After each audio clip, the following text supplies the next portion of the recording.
The galaxy had grown arrogant. They sat in their halls, obsidian towers floating above planets we'd never heard of, passing judgments, drawing borders, dictating who could rise and who must kneel. The High Accord, they called it. An interstellar council of advanced species who decided which civilizations were ready for the stars. Earth wasn't invited. Not because we weren't capable, but because they were afraid of what we might become once we stood beside them. That fear was justified. I still remember the first time I stood outside the gates of the Celestial Conclave 23 years ago. I was part of a recon and retrieval team, Earth class, black badge, no official record. Just one of the ghosts they sent to retrieve or sabotage tech beyond our clearance level. At that point, humans weren't even considered sentient by most galactic records. We were classified as a Category 2 developing species, same as dirt-crawling fungus on Gamma 7. Funny how they were already trying to steal our tech. We'd reverse-engineered faster-than-light drives in secret. They found out, panicked, and tried to contain us, whatever that meant. Probably a sterilization protocol. We responded the only way humans knew how, with bullets and blood. I lost my brother in the burned orbit of Karos 9. A plasma coil snapped during evac, turned half his torso into charred bone and cooked flesh. He died choking on the name of the people who killed him. Not aliens. Humans. Council-sponsored mercs. Earth's own, working with the Accord to keep humanity on its knees. That was the first time I stopped believing Earth was fighting to earn a seat.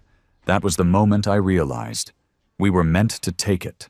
The Conclave had its reasons. They feared Earth's aggression, our emotional volatility, our adaptability. They said we were unstable, unpredictable, primitive. They weren't wrong. They just forgot one thing. It's the unpredictable ones who win wars. So we didn't wait for permission. We never filed for recognition, never begged for trade routes, never sent diplomats in suits with hopeful eyes. We sent people like me, hard men with darker pasts, engineers with scars on their hands, soldiers who didn't fear death because Earth was already dying. We became a shadow under their feet, sabotaging, studying, learning, evolving faster than they could track. And then, one day, they noticed something terrifying. Human-made ships were appearing in systems we weren't supposed to reach. Our languages started showing up in black market trade hubs. Our weapons, gritty, clunky, brutal, were outperforming clean alien tech on the battlefield. And worst of all, humans weren't dying like they used to. We were adapting. We were becoming more dangerous with every encounter. Not because we had better resources, not because we had better tech, but because pain made us sharper. Anger made us faster. Loss made us ruthless. I remember when the Council finally tried to speak to us. It was at the Writ of Stars Summit 5 years ago. They left an empty seat at the table. An invitation to Earth, they claimed. But we didn't send anyone. That chair stayed empty the entire summit. Because that chair was never meant for us. We weren't coming to be their equals. We were coming to rewrite the game. That's the difference. The other species wanted stability. We wanted survival. They negotiated. We endured. They categorized. We evolved. And when they looked at our empty chair, what they didn't understand was this. We weren't absent. We were watching. We were listening. And we were building something that didn't require their blessing. By the time they finally decided to recognize Earth as a Level 5 sovereign species, the highest rank they offered, we'd already colonized 9 outer systems, developed independent gravity weapons, and torn down one of their ancient war relics in a single raid. We were no longer asking, and we never would. So, when they offered us that seat again, this time with open arms and fake smiles, we did what Earth has always done best. We let it stay empty, because our place wasn't at their table, it was above it. You never forget the first time you kill something that bleeds differently. Mine was a Valerie scout on the dead moon of Luth Terra. The damn thing had 4 arms, yellow skin like rotting bark, and eyes like frozen mercury. They don't scream like us when they die. It was more like a wet gurgle, like it didn't understand pain until it was too late. We weren't supposed to be there.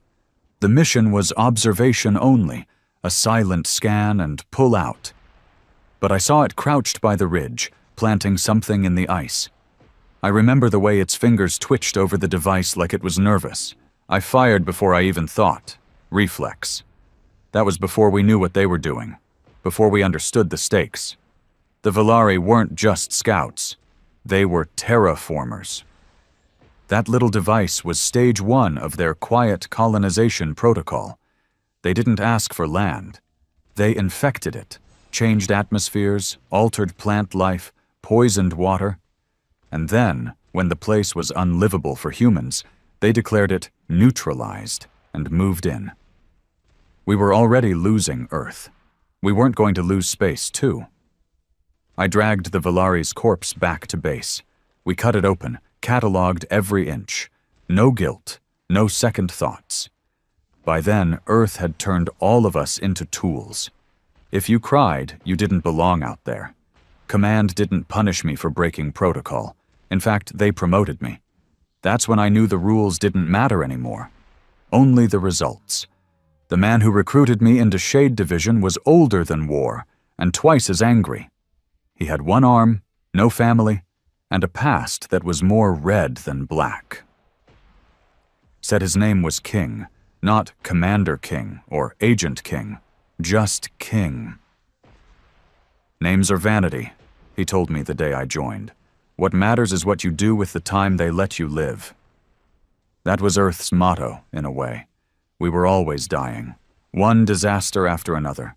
Ice caps gone, cities drowned, resources depleted. By the time we made it to the stars, we weren't explorers. We were survivors with guns. King understood that. He didn't want diplomats. He wanted soldiers with nothing to lose. You know what the Council fears most? He asked me once, while loading a heat core rifle. I shrugged. Losing control? No, he said. Humans who don't want to be part of the system. People who don't need approval to act. They can't be reasoned with, can't be bribed. They call us unstable, but what we are is ungovernable. He paused. Checked the scope, then added, and ungovernable things break empires. Our next mission wasn't recon. It was theft. Deep in Accord territory, on a Class A research station orbiting a gas giant called Skyer 22, they were working on something called Project Halo. We didn't know what it was, only that it was locked behind 10 layers of clearance and guarded by Sindar mercs, 10-foot-tall creatures bred for war, with flesh like plated stone and nerves dulled against pain. Shade Division was sent in with 6 men. Only 2 of us made it back, and I was one of them. We got in through an old mining tunnel that hadn't been mapped since the first orbit. Air was thin, gravity off-kilter, and heat signatures were scrambled. It was a gift, a crack in their arrogance. The Cinder didn't expect humans to come in from below. They expected diplomacy, or sabotage from a distance. They never expected boots on the ground.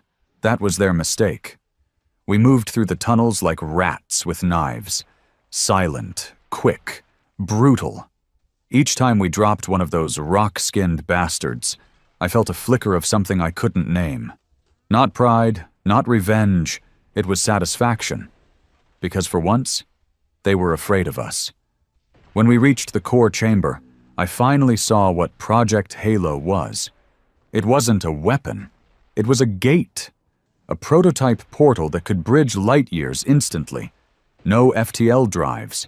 No wormholes. Just step through and arrive wherever coordinates allowed. They were building it to control space, to be the choke point between galaxies. And they never planned on letting humanity use it. That was all I needed to know. We didn't steal it. We destroyed it. Took all their data. Their tech samples, then overloaded the fusion core and left the place to burn.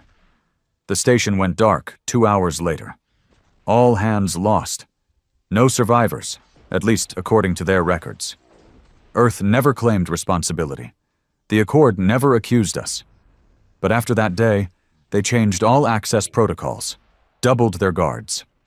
And worst of all, they started whispering one word with fear again. Human. Back on Earth, we weren't heroes. We weren't even names. They buried our missions under 20 layers of encryption and disinformation. Officially, Shade Division didn't exist. Unofficially, we were the reason Earth survived. Our tech evolved faster than anyone else's, not because we had better minds, but because we were desperate. Every year brought a new plague, a new storm, a new loss. So we stopped waiting for clean science. We experimented. We adapted alien tech into our own, spliced biological systems from 3 species into human volunteers. Some of them didn't make it. Others came back, different, stronger, colder, less human, maybe, but still ours. And the Accord watched in silence, too afraid to interfere.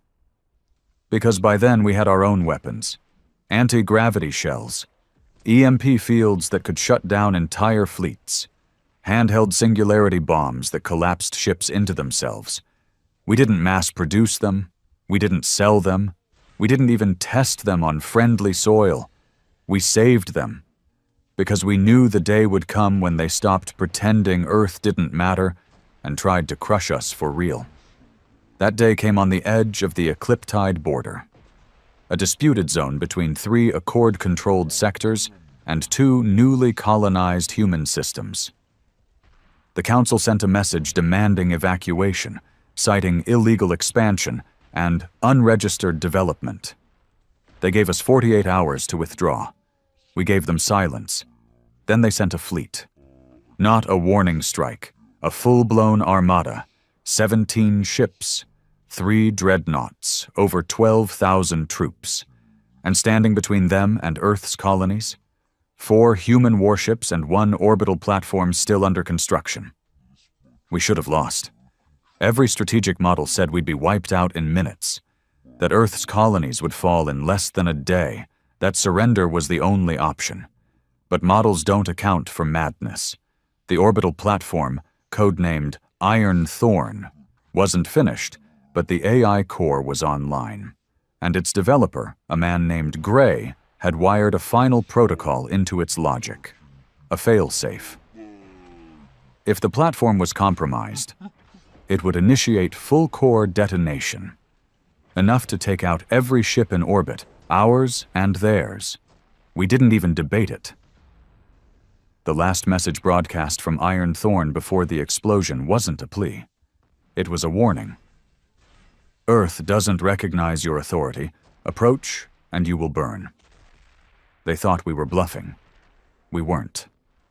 The explosion was so large it fractured the atmosphere of the nearby moon and sent shockwaves through subspace for light years. All 17 ships were turned into drifting ash. All 4 of ours were lost too. The colonists evacuated the night before. They knew what was coming. The Council didn't respond with another fleet. They called for dialogue. They wanted a treaty. They wanted to avoid escalation. But the thing about humans? We don't fear escalation. We are escalation. After Iron Thorn, Earth was no longer ignored. We were discussed at every council meeting. They started calling us a wild vector species, an unstable civilization with exponential threat potential. They didn't invite us to join. They wanted to monitor us, contain us. It was too late. By then, we had independent colonies on the edge of every known route. Our people weren't waiting on governments or councils anymore. They were building ships in their garages, carving lives into dust and rock, creating their own laws. And they didn't care who approved. We didn't become a galactic power because we wanted peace. We became a power because we refused to be ruled. And that empty seat they kept offering us at the conclave, we kept turning it down. Not out of pride, out of principle. Because once you've buried friends on foreign worlds, once you've tasted your own blood in alien air, Once you've seen your home ignored while everyone else plays God, you realize something. You don't need their table. You just need fire, and grit, and the will to never kneel. We weren't trying to fit in. We were rewriting what power meant. Not diplomacy, not titles, just results. That's what it means to be human, and they still don't understand it, but they will. Oh, they will. You don't just carry the weight of war on your shoulders. You carry the people who died beside you. And worse, the ones you left behind. There's a story most command won't tell. It happened after Ironthorn, after Earth proved we'd rather glass a system than beg for approval. The Council didn't launch another fleet. Not immediately. No, they tried something more clever. They targeted our colonies through economics. Cut off trade, froze tech exchanges, blacklisted Earth from galactic channels. They thought if they made our people hungry enough, cold enough, desperate enough, they'd turn on their own kind and come crawling back to the Accord. They didn't understand the people who colonized the edges of nowhere weren't looking for handouts. They were the ones who had nothing left to lose. And still, some didn't make it. There was a colony on the edge of the Helix Drift, not even on the maps anymore. Back then it was called Arlen's Reach, settled by ex-Earth miners, retired engineers, and people who just didn't want to be told what to do anymore. No crime, no council, just dirt, steel, and the will to survive. I was sent there on a follow-up mission with a 3-man team. The colony had gone dark. No signal in over 2 months. No supply requests, no outbound comms. It could have been a comms failure. That was the official reason. But when we landed, we knew better. The wind was wrong. Silent. Like it was holding its breath. We found the first body hanging from a rusted beam near the main square. No uniform. Just a young guy, shirtless, skin pale from cold. A message was carved into his chest with something sharp. You took too long. The rest, they weren't so kind.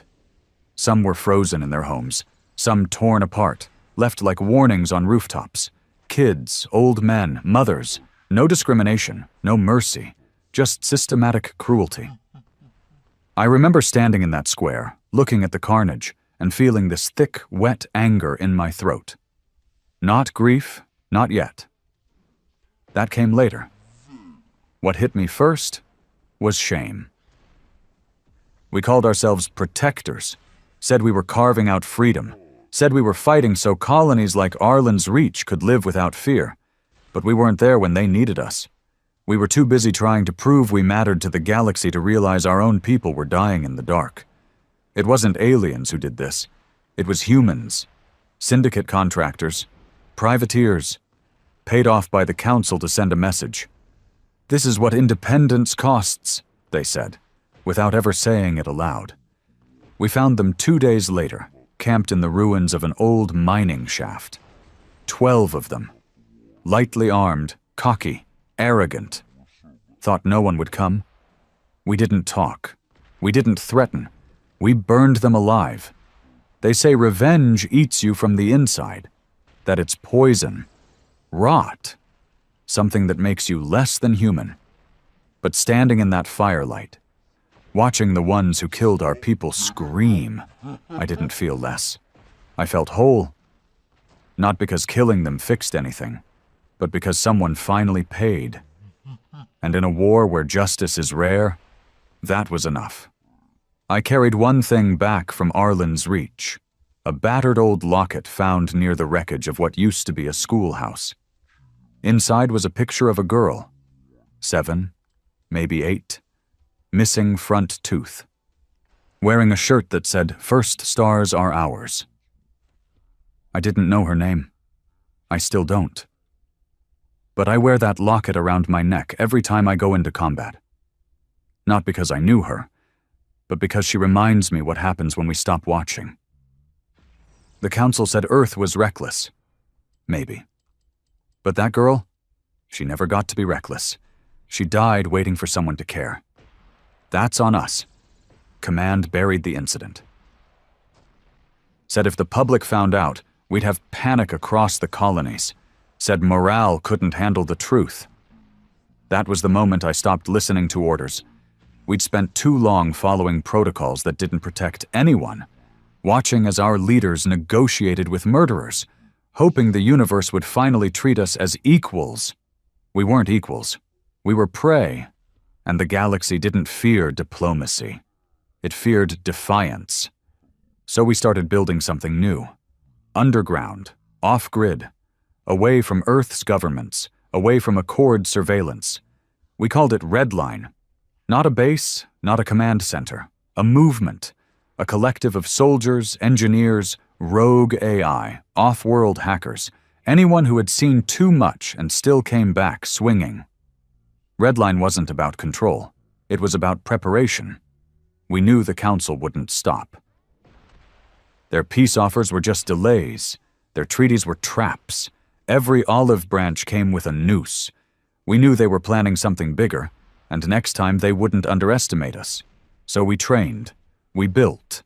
We gathered knowledge the Council had buried, learned how their wormhole beacons worked, studied their psychic dampeners, even recovered a prototype warframe from the Karathi vaults, a living exosuit built from organic alloy and neurological thread. We weren't just preparing for defense, we were preparing to strike. Then came Vega Line, a strategic trade route between 3 core Accord planets, fortified, untouchable, constantly patrolled. It had been running without interference for 300 years, until Redline shut it down in a single night. No blood, no bullets. We hijacked the nav satellites, rerouted the beacon signals, and redirected 3 massive cargo ships into a dead system light years off their path. They sat stranded in the dark for 8 days, high-ranking diplomats, council advisors, cargo worth billions. We didn't touch them, didn't harm a single soul, but we let the galaxy know one thing. Earth had reach now. No system was safe from us, no route untouchable, no secret hidden well enough. The Council's response? Furious silence. They couldn't retaliate without admitting how vulnerable they were, couldn't publicly name Redline without acknowledging Earth's shadow network. We forced them to sit in their own fear. But fear cuts both ways. Not all humans believed in the fight. Some wanted peace, even if it meant crawling.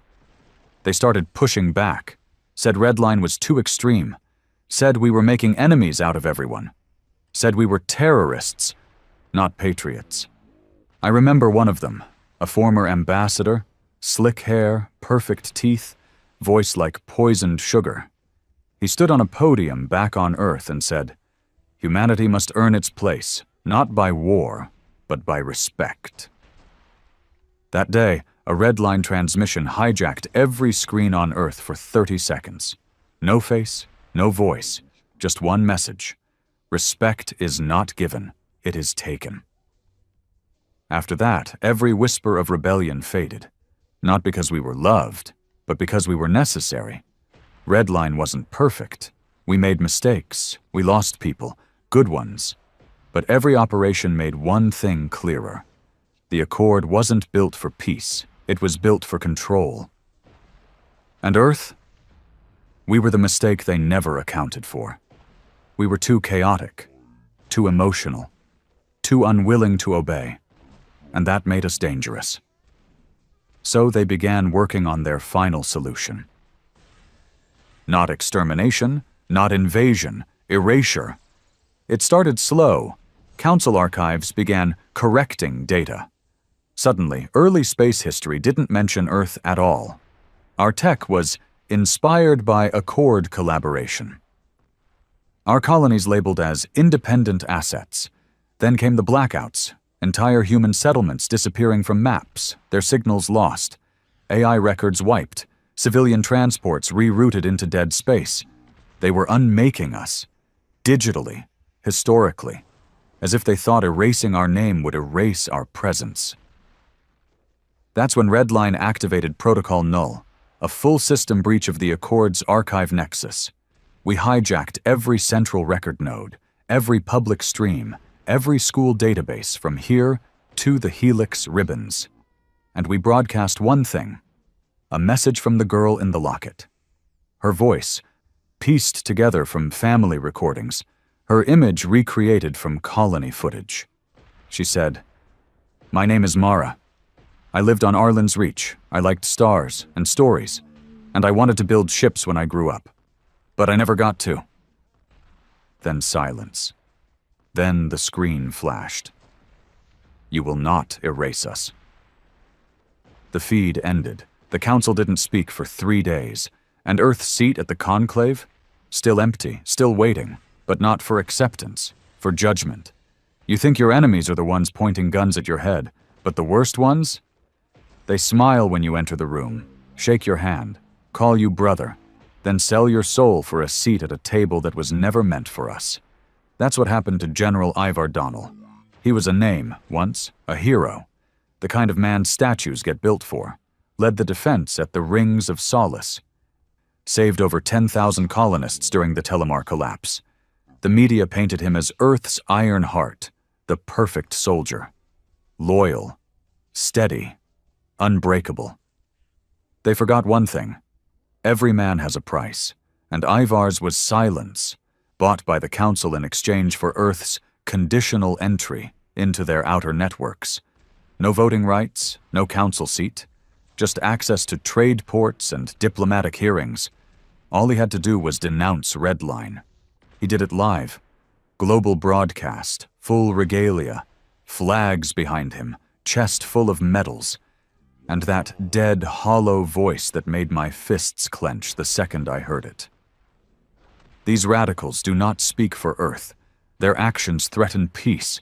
We must earn our place, not demand it. Peace. That word again. Always said by men who've never bled for it. We watched the stream from a Redline outpost on Vetra 9. Half my team had lost family in the Council's Black Ops raids.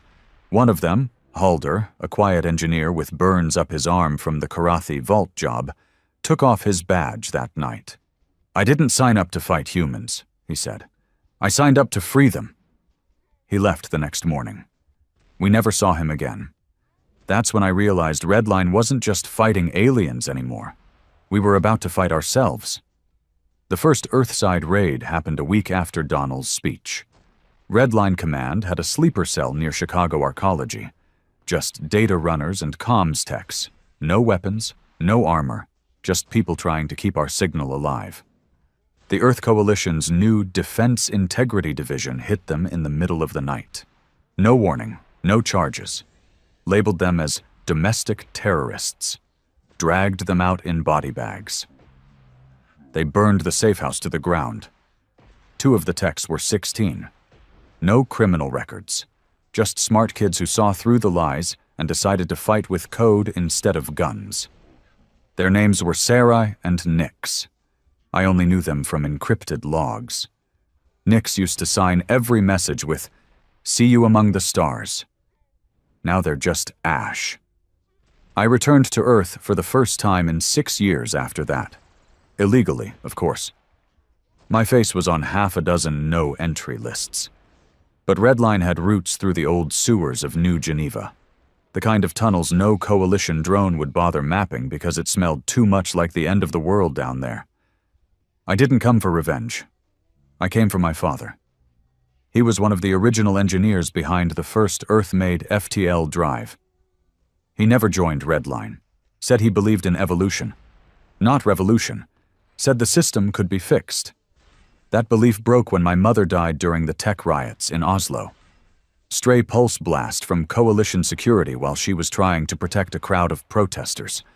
They called it collateral damage. He never forgave them. When I stepped into his cluttered workshop, full of half-built drones and engine parts older than me, he didn't say a word. Just stared at me with those tired eyes. Then poured 2 glasses of something dark and sour and handed me one. We drank in silence. Then he asked the question I'd been avoiding for years. "You still believe this fight ends with us free?" I looked at the table. at the dust. The old Earth flag pinned to the wall, yellowed with age. "I don't know," I said. He nodded. "Good. Because if you were sure, I'd know you were lying." He handed me a chip, unmarked, cold, barely the size of a fingernail. "This is what I've been working on. Council-grade frequency scrambler. Can piggyback any known galactic signal. Makes their networks ours." My pulse ticked up. This could hijack their deep net protocols. He nodded again. I stared at him. "You sure you want to give this to a terrorist?" He smiled. "You're not a terrorist. You're what I wish I'd been when I was still brave." We called the operation Black Echo, a full broadcast override of the Conclave's main transmission hub during their annual Peace Accord summit. We'd use my father's scrambler to punch into their frequency and drop a live message. But it wouldn't be words.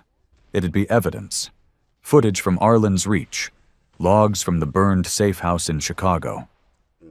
Intercepted council messages ordering black site erasures, and names, every human collaborator who helped cover it all up. We didn't care about their laws anymore. We wanted the truth, and we wanted the galaxy to choke on it. It should have been clean, in and out, but nothing ever is. 2 days before launch, we lost contact with the relay team in orbit above Horus 6. Gone. No distress ping, no debris, just silence. Then another blackout, and another. 8 Red Line operatives gone in 36 hours. We knew what it meant. Donald had made his choice. He wasn't just a puppet now. He was a weapon. The Council's perfect tool, born of Earth, trained by war, now aimed back at his own kind. And worse, he knew us. Our tactics, our roots, our voices. He'd fought beside some of us in the old wars. He knew how we moved, how we bled, how we broke. And he was coming. They hit our forward base on Arid 4 like a storm made of metal and death. No warning, no posturing, just orbital fire, then boots on the ground.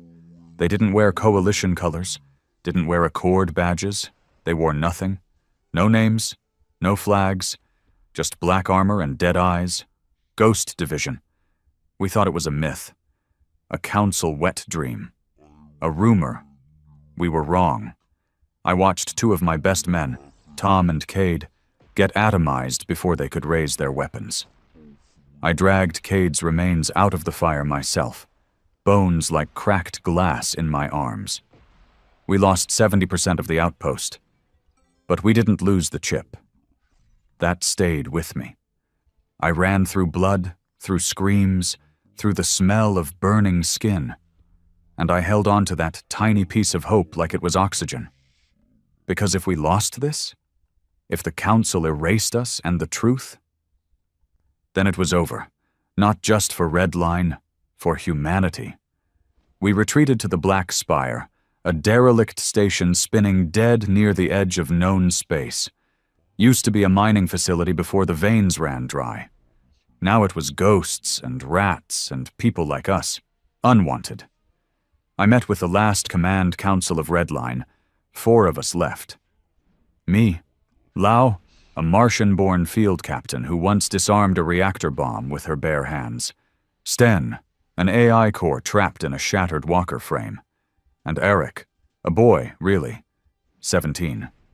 But with eyes older than any of us. We were broken, bleeding, scattered, but not beaten. I placed the chip on the table. "We can still run Black Echo," I said. Sten's voice crackled from his broken speaker. "They'll trace the signal in seconds. We won't get a second shot." "I don't care," I said, "if the truth dies in the dark. We never mattered to begin with." Lau nodded. "Let's give the bastards something they'll never forget." And we did. We broadcasted it. Every screen in every sector, every capital, every council chamber. Footage of their crimes, of our dead, of the girl with the locket, of colonies burned for defiance, of politicians shaking hands over mass graves. And at the end, just a sentence. Earth never needed permission. Then we shut it down. No trace. No follow-up. Just a scar burned into their system. The galaxy knew now. Knew what the Council was. Knew what Earth had become. And somewhere in their clean halls and polished towers, they were afraid. Because we were no longer hiding. I still don't know what comes next. I don't know if Redline survives. If Earth tears itself apart before the next war. If the Council launches something we can't stop. But I know this. Our seat at their table, it can stay empty, because we were never meant to sit. We were meant to rise, and burn, and build, and remind the stars why humans are the last species you back into a corner. The galaxy held its breath. That's how it felt, anyway. Like every star system, every moon, every outpost and capital and slum was just waiting to see what the Council would do. Would they strike? Would they spin it? Would they pretend it never happened? For 3 days, nothing. No fleet movements, no media denials, not even a hacked smear campaign. Just silence. And in that silence, the people spoke. It started small, whispers on the dark net. Civilian protest messages passed from one datapad to another. Then came the footage. Council statues being torn down on Corin 5. Mass walkouts in orbiting academies. Mining ships painting Redline lives in glowing ion trails across the black. Earth's people, not soldiers, not rebels, civilians, were choosing sides. And this time, they weren't choosing peace. They were choosing freedom, even if it meant fire. I watched a riot unfold in real time from an abandoned comm tower near Varn's Reach. That city used to be neutral, one of the Accord's little pet experiments. Shared governance, multi-species zones, a symbol of unity. That symbol was bleeding. Council security forces in full armor were dragging humans through the streets, clubs raised, rifles slung, eyes empty. Protesters fought back with bare fists, homemade tasers, rocks, real primitive stuff. They didn't have tactics, they had rage. And for the first time in a long while, rage was enough. They overran a council garrison that day, stole weapons, burned every file, declared Varn's Reach an independent human authority, said they didn't care about the Conclave or Earth's government or anything else, just that no one owned them anymore. Their message echoed across 10 systems. That was the day the Accord's silence broke. The Council didn't release a statement. They issued a directive. They called it Protocol 88 Delta. The words sounded clean, clinical, buried in legality. The reality? Total lockdown. All human settlements in Accord space were to be disarmed. Council-registered officials were to seize comm networks and enforce martial law. Any resistance would be labeled insurrectionist and eliminated with extreme prejudice. That was their answer. Not diplomacy. Domination. And Earth? The official Earth? They just stood there, watching, stuttering. Weak, useless men in polished suits hoping their obedience would save them. Redline sent out an emergency signal to all active cells. 2 words. Begin rupture. Rupture wasn't a military campaign. It wasn't a fleet. It was an idea, seeded into every Redline agent's brain from day one. When the time came, every cell would act independently. Not as soldiers following a chain of command, but as sparks lighting their own fires across the stars. We didn't need coordination. We needed chaos. I took my team, what was left of it, to Meridian Bastion, a council-run defense facility orbiting a resource-rich world called Phorosex. On the surface, it was just another fuel relay. But inside, it was something else. We'd gotten word that the Council was storing human dissidents there, people from erased colonies, unregistered Earthborn civilians, even children taken during the first waves of containment. Camps. That's what they were. Not prisons. Not rehabilitation zones. Camps. When we arrived, we saw it all. Rows of containment pods. neural dampeners humming in the walls, guards with electrolances dragging screaming boys down white hallways like cattle. They weren't preparing these people for integration.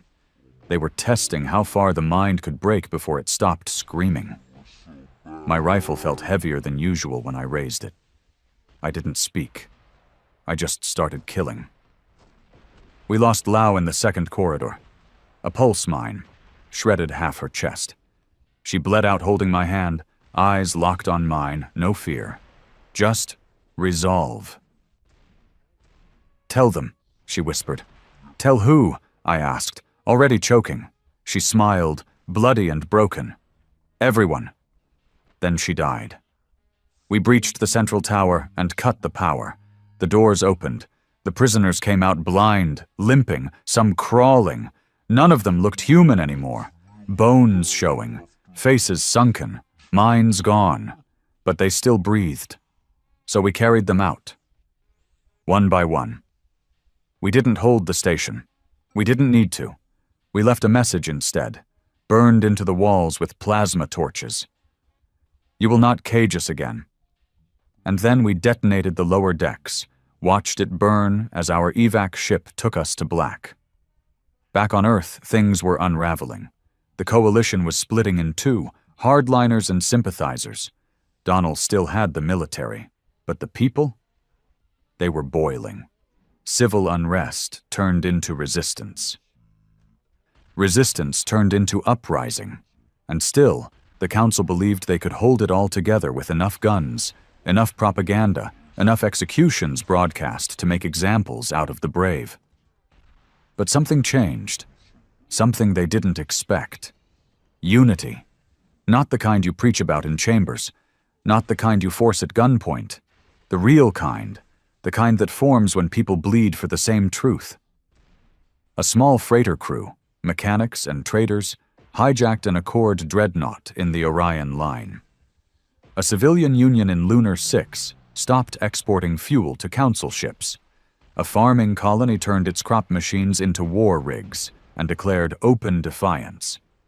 And still, Earth's seat at the conclave stayed empty. We weren't coming to explain ourselves. We weren't coming to beg. We were already inside their walls, burning their paper empires from the roots. I returned to the ruins of the old Red Line base on Callan Ridge, the first outpost we ever built. It had been destroyed years ago, but something pulled me there. In the rubble, I found a journal. Not mine. Halder's, the man who left us after Donnell's betrayal. Inside were pages of thoughts, sketches, records of every mission he ran. And one quote, scrawled over and over like a prayer. "We were never supposed to ask for a seat. We were supposed to build our own table." He'd never stopped fighting, just chose his own way, like all of us had. And that's when I knew. Redline wasn't a faction, it was a pulse, beating inside every human who'd had enough.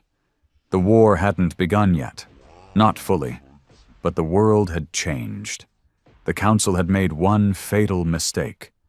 They thought they were putting out a fire. But what they didn't realize was, they weren't fighting fire. They were fighting humanity itself.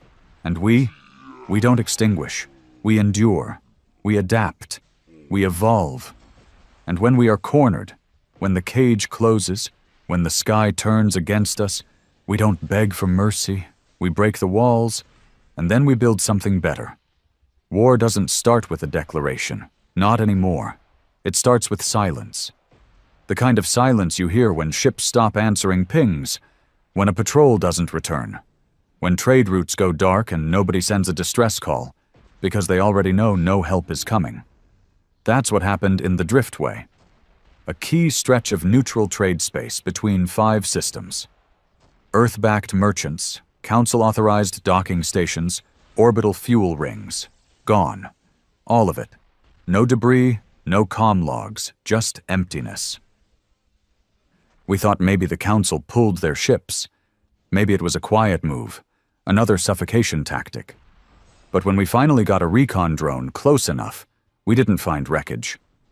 We found a message burned into the side of a floating station, 3 words etched in plasma fire. This is war. We didn't write it. Neither did the Council. This was someone new. Red Line Command, what was left of it, met aboard an old asteroid rig orbiting a dying sun in Sector 3Z. No official name, just a frequency tag. Wraith Point, off-grid. No AI nav beacons, just old steel and paranoia. I was there. So was Arik, the kid who was no longer a kid. 6 kills, 2 field ops, eyes like someone who stopped hoping a long time ago. We were joined by Rania Vex, former Accord fleet engineer turned saboteur, and Karn, a merc who'd once fought for the Council until they left his team to die on some backwater mining rock. Nobody at the table trusted each other. That was fine. Trust wasn't required anymore. Only purpose. "We didn't write the Driftway message," Arik said, voice low. "And neither did the Council." "Then who the hell did?" Karn growled. Rania slid a file drive across the table. The screen flickered to life, showing a grainy image. A massive battleship, alien in shape, but armored in human steel. Hybrid design. Hull plates marked with unknown symbols. "This isn't a Council design," she said. "It's not Earthborn either, but the engine signature." She paused. "It's ours." Turns out Redline wasn't the only rebellion. While we were bleeding in the shadows, another faction was forming out on the edge of known space, in the Red Quadrant. A no-man's land of exile colonies, failed terraforming projects, and people the Council forgot. They called themselves the Severed Flame. No broadcasts, no propaganda, just action. Stations turned to dust. Entire Accord fleets ghosted. They weren't fighting for recognition. They weren't even fighting for Earth. They wanted to burn everything. And they were using tech that shouldn't exist. Fusion between Council grav fields and human reactor cores. Biological weapon shells coated with neural DNA. Portable black hole bombs with sentient targeting. Weapons even we wouldn't touch. That's when it hit us. This wasn't just about freedom anymore. This was a civil war inside a revolution. We had 2 choices. Join them or stop them. Both felt like suicide. But letting them keep going? That meant every ounce of ground we'd bled for would turn to ash. The Council would get what they wanted, not from victory, but from chaos. Because if humans became the monster, they'd be justified in caging us. Redline wasn't clean. We'd done things we couldn't take back. But the Severed Flame? They wanted to erase everything. The Council, Earth, even Redline. No more diplomacy, no more peace. Just fire. We couldn't let that happen. Even if it meant going to war with our own kind. The next mission wasn't sabotage. It was an execution.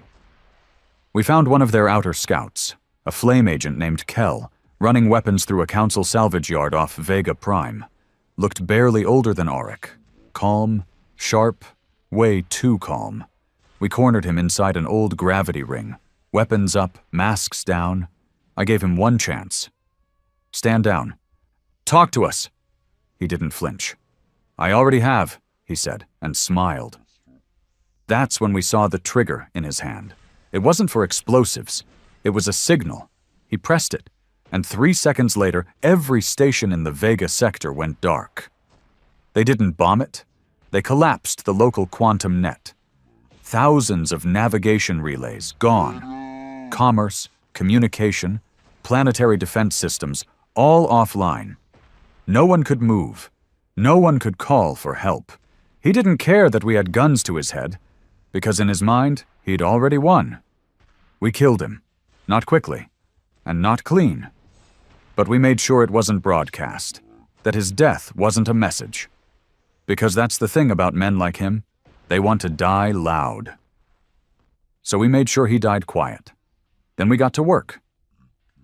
The next 3 weeks were war without headlines. Silent strikes. Covert extraction of sympathetic engineers, nulling out flame transmission hubs. We were fighting a ghost made of our own bones, Soldiers trained in the same schools, thinking the same thoughts, bleeding for the same species. Only difference was, they stopped caring who they killed. But back on Earth, something worse was happening. General Donnell, the same bastard who denounced us, had finally shown his hand. He wasn't just a council puppet. He was negotiating Earth's complete integration into the Accord. Full membership. Not sovereignty, submission. They called it the Unity Compact. All remaining Red Line agents labeled as threats to galactic peace. All flame actions blamed on internal human radicalism, and every colony, every independent outpost would fall under council jurisdiction. No vote, no voice, just one final leash. Earth's leaders, the ones who'd once called us terrorists, were smiling on every screen. "This is a new era for humanity," Donnell said, standing in a shining hall that wasn't built by human hands. "We are finally coming home." I laughed when I heard that, because he never understood. Home isn't a chair at someone else's table. It's the dirt under your nails when you build something real. It's the blood in your mouth when you fight for something that matters. It's the empty seat at a conclave that never deserved you in the first place. Redline broadcasted one final message across all sectors. Simple. Bold. Earth bows to no one. And then we blacked out the Unity Compact signing. Live. In front of 100 systems. Donnell never even saw it coming. His last words on screen before the signal dropped? "We are proud to..." Then static. Then silence. Then a ripple across the stars. Because now it was war. They say the first strike decides the war. That's a lie. The first strike is just the scream before the real pain starts. We thought we were ready. After all we'd survived, burned colonies, shattered alliances, half our people dead or scattered. We thought we'd seen the worst of it. But nothing prepares you for a war where everyone wants to kill you. And no one's wearing the right uniform. Council fleets started moving again, full scale. No more containment zones or diplomatic enforcers. These were warships, Hammer-class dreadnoughts, zero-atmos torpedoes, orbit-to-ground shell cannons. They didn't send messages anymore. They just wiped systems. The first to go was Terrace Line, a chain of civilian habitats orbiting the lower rings of a gas giant in the Marrow cluster. No military presence, no resistance, just farming rigs, research families, station workers. One of our intel runners intercepted the comms feed before it was deleted. "Execute Protocol 0. Clean slate. No survivors." They turned off life support across all the domes.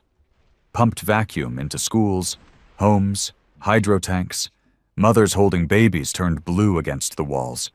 We uploaded the footage to Redline Command. Nobody cried. We were past tears now. We retaliated, hard. They hit our civilians. We hit their infrastructure. We weren't going to waste time trying to take territory. That was the old Earth way. Fight over rocks and flags and dust. Now we fought over utility. We cut power grids in Council Core planets. Hijacked AI navigation networks. Turned orbital comm satellites into hammers of heat and static. No civilian casualties, not yet. But every second they stayed blind, they screamed louder than we ever could with bullets. We called it Operation Chokehold. 3 systems blacked out in 2 days. Over 19 million people left without food routing, climate control, or defense alerts. And we didn't fire a single shot. Just code. Just nerve. Just human stubbornness with a dash of revenge. The Council responded like cornered dogs. They didn't try diplomacy. They deployed the Wardens. Real name. The Stabilization Detachment for Galactic Peace. But everyone called them bone-cold killers in white armor. Cybernetic troops, enhanced with muscle lattice, adaptive bone plating, and no emotional inhibitors. They didn't feel rage. They didn't feel fear. They didn't even speak. Just kill. Their orders were simple. Destroy Redline cells. Clean the infection. Show no mercy. They hit us in 3 places simultaneously. A red line listening post on the edge of the Krell cradle. A mobile weapons rig circling an asteroid chain near Sector D7. And our last Earth-based hideout beneath the Arctic ice dome. I was at the last one, and I still hear the screams. The base was called Bastion Winter. It wasn't flashy, no bunkers or missile silos, just tunnels, ice and steel, hidden under 10 layers of frozen death. It had been safe for 5 years, until the wardens found it. They didn't breach the main entrance. They melted a hole from beneath the glacier with portable suns and came through the dam floor. I was in the command tunnel when the lights died and the ice started hissing. When I turned, I saw the first one, white plating dripping steam, holding a weapon I didn't recognize. It didn't hesitate. Fired straight through the wall, vaporized the man beside me. Then it started walking. Not running. Walking. Because it knew it didn't have to rush. I screamed for evac, for countermeasures. But it was chaos. Gunfire, blood on the ice walls, oxygen alarms blaring, people shouting commands that didn't matter anymore. I grabbed a railgun and put 5 rounds into the thing's chest. It didn't even flinch, just tilted its head like it was curious. Then it lunged. I don't remember how I survived. Only that I woke up 6 hours later under 4 feet of rubble, lungs full of ice dust and my arm shattered in 3 places. The base was gone. 89 operatives dead. Only 7 of us made it out. The rest? The council erased. And then released a public statement calling it a successful humanitarian de-escalation. So we hit back. Again. We found out where the wardens were grown. The Null Forge, a cloning and cybernetic enhancement facility orbiting a sunless planet in the Council's deepest territory. We didn't send a squad. We sent a funeral. 30 volunteers. No return orders. All of them knew it was a one-way mission. They went in with nothing but plasma charges, radiation mines, and nerve disruptors. The Null Forge lit up the sky like a dying star when they blew it. We lost all 30. But we wiped the entire Warden line out of existence. They wouldn't make more. And for the first time, the Council panicked. But while we were fighting the Accord, the Severed Flame was building something worse. They didn't care about the Council's retaliation. Didn't care about civilian lives or political fallout. They just wanted to clean the galaxy, and they finally proved how far they were willing to go. One of their agents, masked and unnamed, infiltrated a Council war summit on Braxil Station, disguised as a sanitation worker. They carried a biocascade bomb, loaded with restructured DNA strains taken from Earth's extinct plagues, enhanced with alien resilience. When it went off, it didn't explode. It just spread. Within 6 hours, 40,000 people were melting from the inside out. And the flame didn't apologize. They released a statement the same day. Peace is a myth. The galaxy must burn to be reborn. We watched the video from a Red Line cruiser and nobody said a word. We weren't on the same side anymore. We hadn't been for a while. Then something happened that shook all of us. The Council requested a ceasefire, not with the flame, with us. They called it strategic dialogue amidst escalating radicalism. They wanted to meet, not with Earth, not with flame, with Red Line. They were desperate, cornered, bleeding, afraid of the enemy they couldn't reason with. And for the first time, they saw us as the lesser evil. They thought they could bargain, but they forgot who we were. We weren't diplomats. We were the ghosts of Earth's forgotten wars, and ghosts don't negotiate. I voted no on the ceasefire. So did Auric. So did every survivor from Bastion Winter. We didn't come this far to sit at their table. We came to flip it, or burn it. Either way, we wouldn't kneel. Not now, not ever. We started planning the next move, not sabotage, not resistance. Something bigger. We called it Ashfall. The kind of strike that would bring the Conclave to its knees and remind every species watching that Earth never needed permission. We wouldn't ask. We wouldn't plead. We'd take what we were owed, in blood and fire and memory. There are moments in war when you stop pretending you're fighting for peace. You stop dressing it up with words like justice or liberty or future, and you just admit the truth. You're in it for the payback. That's what Ashfall was. Not a battle, not a diplomatic play, a reckoning. We'd bled in the shadows. We'd buried friends in forgotten colonies. We'd been hunted like animals by our own kind. And every time we got back up, the galaxy handed us another knife in the gut. So this time, we weren't striking from the edges. We were going straight for the center. Target? The Conclave Arc, the most secure orbital station in the known galaxy. Orbiting the Accord homeworld, Zenith Prime, the Arc was a floating fortress, 10 kilometers wide, bristling with railguns, pulse cannons, EMP shields, and layers of diplomatic immunity so thick even its janitors had legal protection. Every council decision started there. Every cover-up, every execution order, every backroom deal that got a human colony erased, it happened inside those walls. And we were going to blow it straight into the void. Most called it suicide. A frontal assault? Impossible. The Ark's defense grid could atomize a fleet before it got within range. No stealth route, no backdoor. But we had a plan. A reckless, angry, brilliant plan, drawn up by Auric himself. That kid was no longer a scout. He wasn't even just a soldier. He was something else now. Scarred, silent, eyes hollow from too many funerals.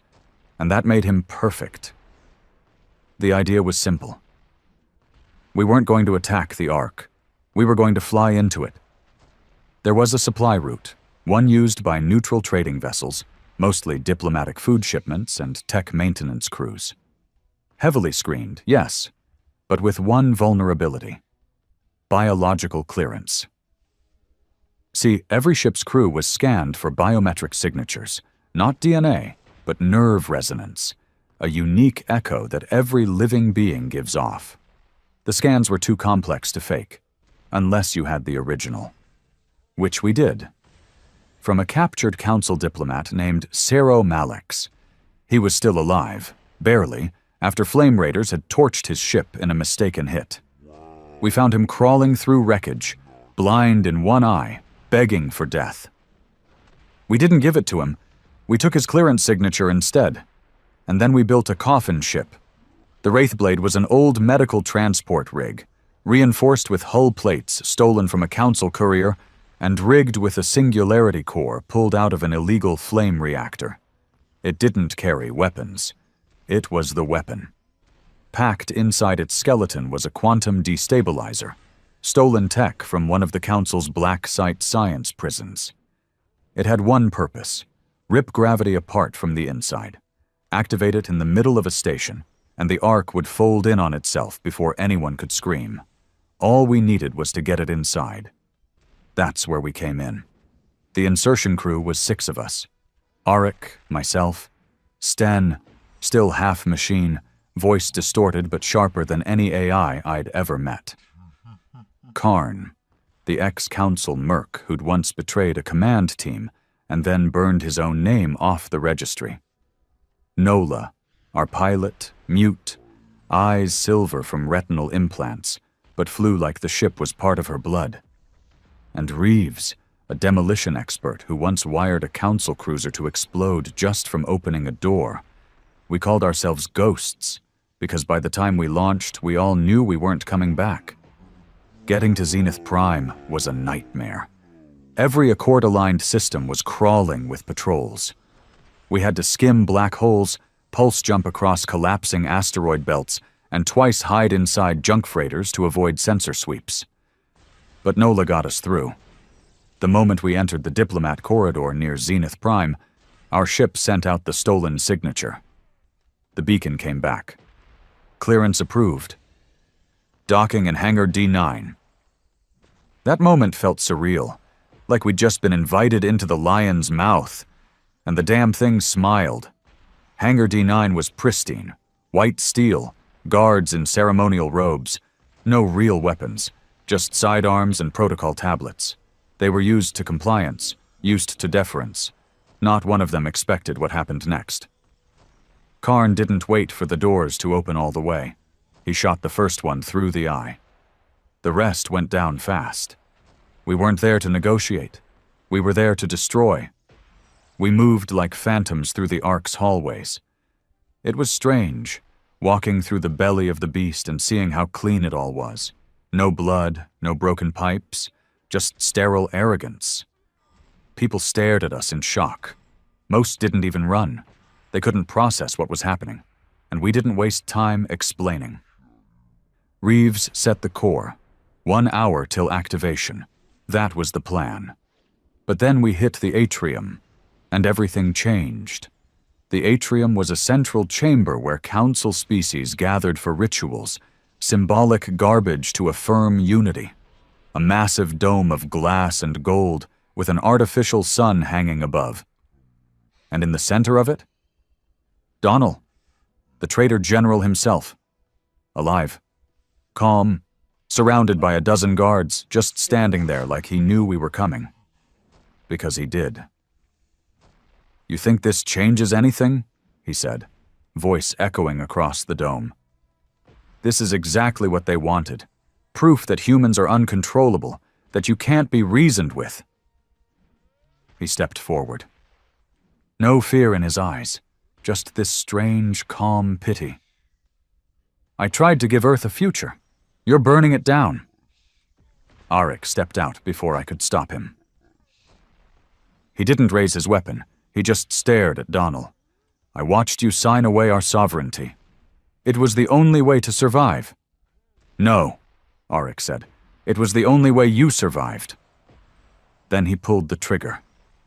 Donnell fell, just like that. No speech, no last breath, just a hole in his chest and silence all around. The guards charged. We dropped them fast. Sten using mounted turrets, Karn with his twin pistols, Nola pulling out hidden blades from her sleeves like death herself. We secured the chamber. 45 minutes to detonation. But we had a new problem now. Evac. Nola said she could fly one of the Council's automated shuttles off the Ark. But it would need a manual override from the control tower, 1/2 kilometer through hostile corridors. I volunteered. I didn't ask. Didn't wait for approval. Just grabbed my rifle and ran. The others would finish the job. I just had to give them a way out. I reached the control tower with 7 minutes to spare. Slid through hallways painted with blood and smoke, shot 2 guards, smashed the override panel with the butt of my gun. Plugged in the manual drive Reeves gave me. The shuttle systems blinked green. I calmed Arik. "You've got a ride. Get out." "You coming?" I looked at the door. 2 more wardens had just arrived, the last of the elite enforcers. They saw me, raised weapons. I smiled. Eventually, they charged, I fired, and everything became blur and flame. I don't remember much after that, only that when I woke up, I was on a medical slab in a hidden Red Line outpost. My arm was gone, half my ribs crushed, but I was alive. So was Arik, Sten, Nola, Reeves. Karn didn't make it. His body wasn't found. But the Ark? The Conclave? Gone. Vaporized. The Council didn't speak for 4 days. Then their spokesperson appeared, voice cracking, face pale. They declared Earth a level 0 hostile entity. Said any human found in Council space was to be detained or terminated. No trials, no negotiations, just war. Full, unapologetic, final. And Earth? Earth sent no reply. Because our seat was still empty, still waiting. And soon? We wouldn't need a seat. We'd have the whole damn table. After the Ark fell, the galaxy changed. Not slowly, not politically, immediately. You could feel it, in the way Council ships pulled back from their borders, in the way Earth's leaders stopped speaking in hopeful tones, in the way even the stars seemed to burn with a little more fear. We'd done it. We hadn't just hurt them, we'd humiliated them. Their floating palace was gone, the center of diplomacy, erased in less than an hour by a group they'd branded as irrelevant terrorists. Red Line wasn't in the shadows anymore. We were at the center of history, and like all moments of history, this one demanded a face. It wasn't me. It wasn't Stian. It sure as hell wasn't Reeves. It was Arik. The boy who'd once carried our ammunition, who barely spoke unless he had to, whose silence came from a place too deep to fill with words. He had that look now, not of a commander, not yet, but of a man who'd seen too many lines crossed to go back. We buried Karn in silence. Well, what was left of him? A piece of his belt, a broken sidearm, a tooth, blackened by plasma. We laid it all in a box, burned it, and poured the ashes into the soil of the Cradle Moon, the last unclaimed rock between Red Line space and Council-controlled systems. No speeches, no flags, just dirt. Because that's all this war leaves you in the end. After the funeral, Arik stood on the edge of the landing platform, arms crossed, staring out at the void. I stepped up beside him. Didn't say anything for a while. Then, "They're going to crown you a savior for this." He didn't look at me. "They shouldn't." "They will anyway. You killed their king. You brought their tower down." He turned slowly. "That doesn't mean I can lead." I looked at him. This kid barely old enough to remember the first blackouts on Earth, now standing with the weight of a dying species on his shoulders. "You don't have to lead," I said, "but someone has to stand." By the end of that week, Arik's face was everywhere, not by our choice. We never had media teams, never cared for symbolism, but someone, maybe from a civilian resistance cell, got a hold of the atrium footage. The kill shot. Donald's blood spraying across the glass floor. Arik standing above him, weapon lowered, eyes empty. They cut it into a transmission, added a single line of text.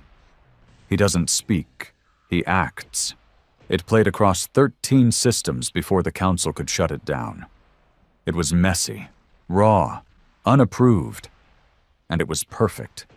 Because the people, the scattered human colonies, the sympathizers, the forgotten ones hiding under alien rule, they didn't need a general, they needed a symbol. Arik didn't embrace it, but he didn't run from it either. He called a meeting, not just of Red Line cells, but of every independent human militia, every rogue science team, every colony still flying under blackout. It was the first true gathering of Earth's splintered factions. We met inside the skeletal ruins of Daedalus Station, a pre-war relay base orbiting a dead star, held together with rust, gravity anchors, and pure will. No lights, no holo displays, just men and women who had killed and bled and lost everything for the right to decide their own future. Arik stood in the center of the room. No uniform, no armor. Just a voice, finally breaking the silence.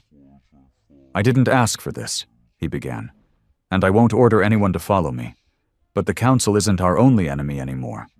The Flame has made that clear. Earth's government is broken. Their puppet general is dead. We're the last ones left who can still shape what comes next." He paused. Let the weight of it settle. Then, "But this isn't about saving what we had. This is about building what they never let us become." He looked around the room, met every eye. Not just survival, not just resistance, a nation, our own, built in the black, ruled by no one. He stepped back. "Call it Red Line, call it Earth, call it nothing. But from this day forward, we stop hiding." And just like that, he wasn't the boy in the shadows anymore. He was the one holding the torch. Not everyone agreed. Some factions walked out. A few old resistance commanders called it delusion, said unity was a fantasy, said a war this deep couldn't be won with symbols or speeches. But they didn't see what I saw.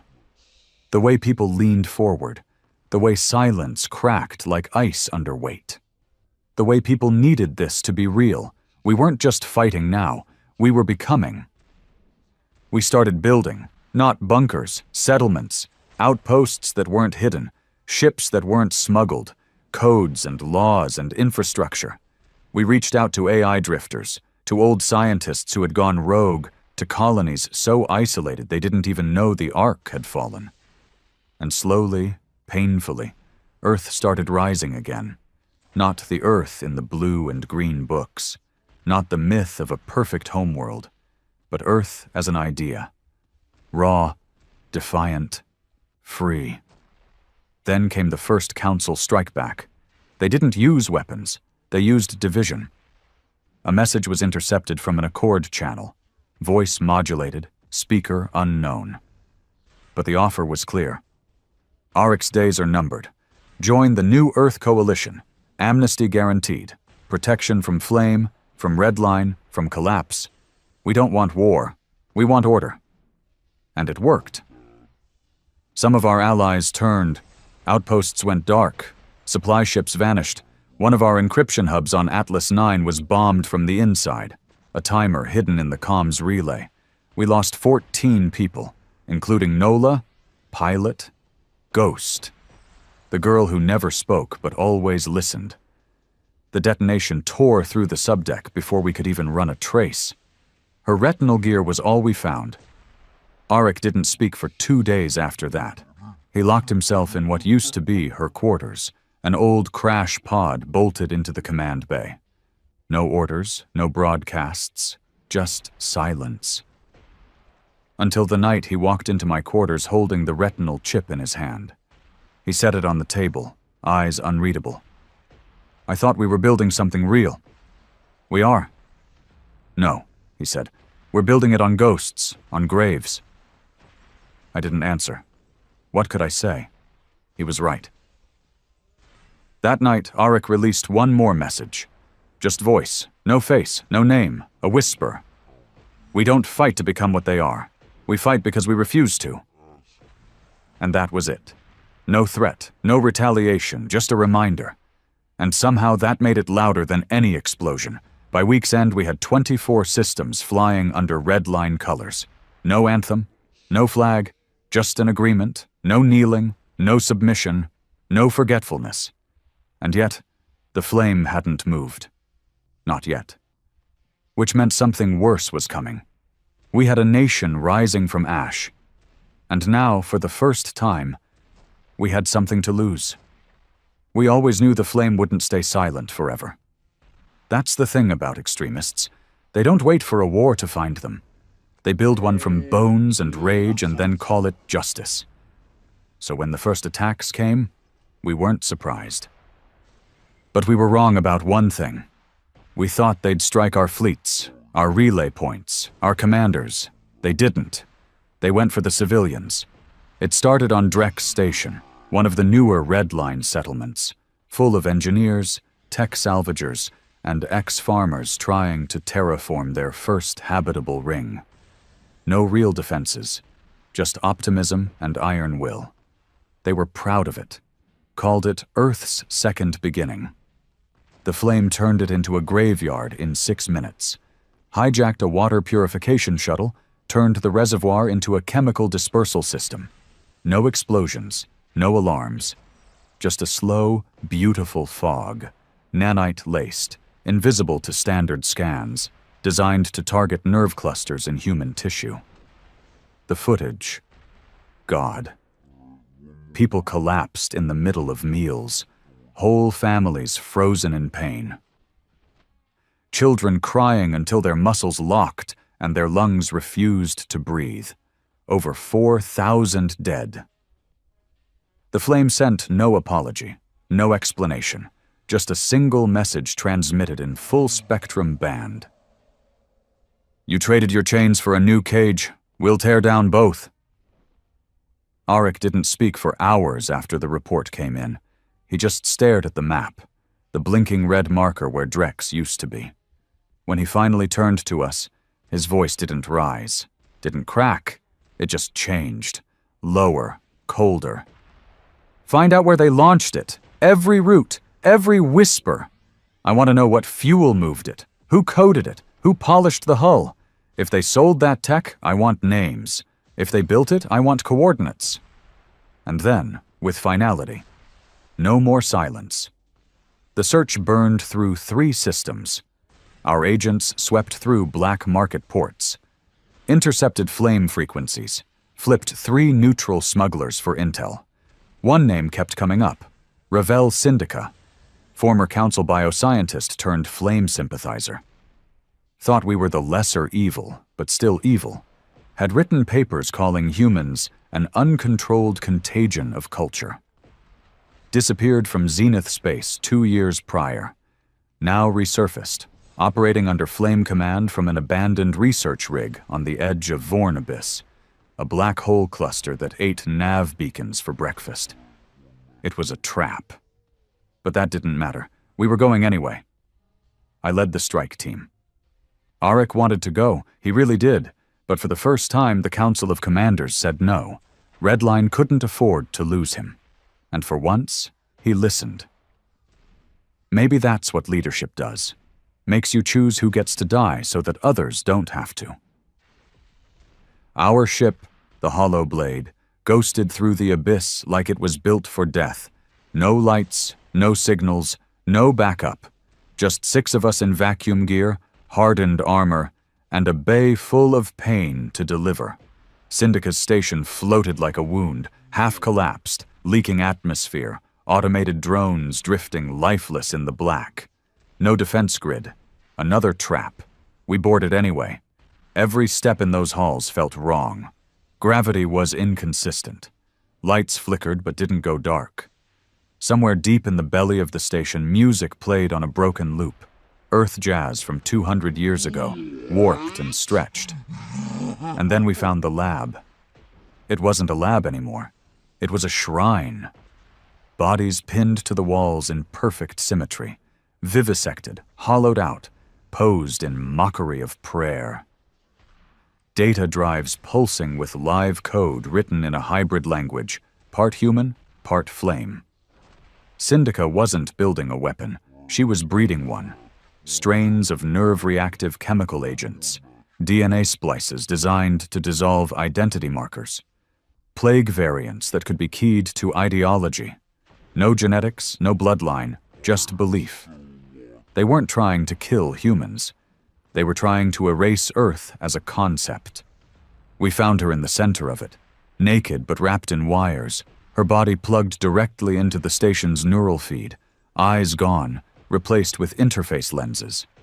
She didn't flinch when we entered, didn't scream. She just whispered, "You think Redline freed you. It made you obedient in a different direction." I raised my weapon. She smiled. "You're not fighting for Earth. You're fighting for your chains to be gold instead of iron." Then she closed her eyes and triggered the self-destruct. We barely made it out. The blast cracked half the station in two, left us tumbling in zero-G with hull breaches and oxygen countdowns. But we had the drives. All of them. We brought them back to Arik. He studied them for days in silence. Then he made a decision that shook every corner of Red Line space. He went public. Not just to us, but to everyone. Used every hacked comm relay, every recovered signal array, even piggybacked on council emergency frequencies. No lies, no propaganda.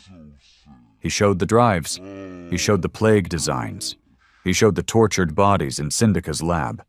Then he looked straight into the camera, eyes still that same hollow gray, and said, "This is what the flame fights for, not freedom.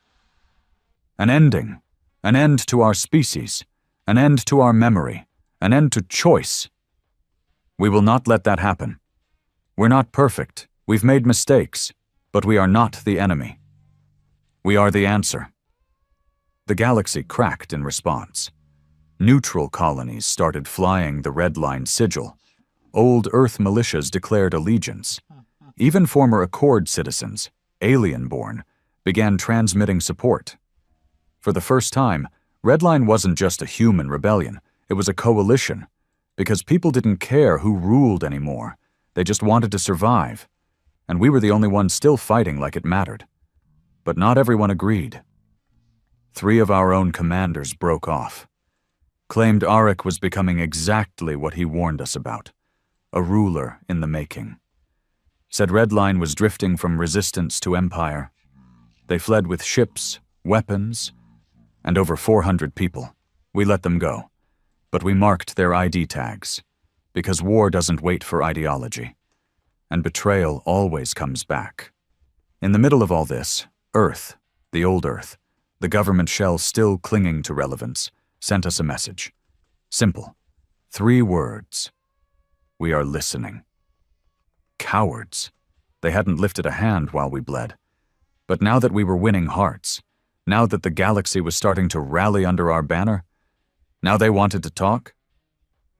Arik ignored it, but I didn't. I sent them 1 word in return. Earn it. We launched Project Bastion the same week, our first attempt at a true stronghold. A floating city, not hidden, not militarized, not secret, but open. A living symbol of what Redline could be when it wasn't just fighting. Engineers, medics, civilians, families. We didn't ask for permission. We built it, and we called it New Terra. But nothing built in war stays untouched, and something is coming. Not from the Council, not from Earth, but from within. The flame hasn't disappeared. They're waiting, and we know, deep down, they're planning to burn everything we've built to prove their prophecy right, that humanity always destroys itself. So we prepare, we sharpen our blades, we teach our children how to aim. We don't mourn anymore, because mourning is for peace. And peace hasn't arrived yet. We thought the threat would come from above.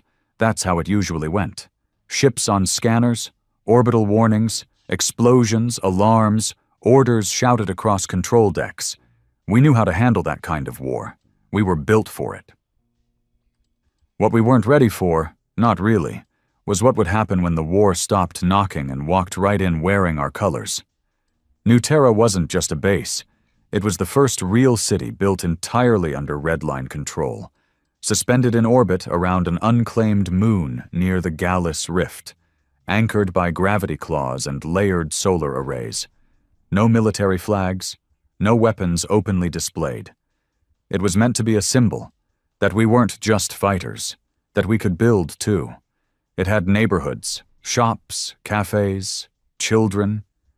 Hell, we even had teachers now. It scared the Council more than any fleet we ever launched, because fire they could handle. But a future?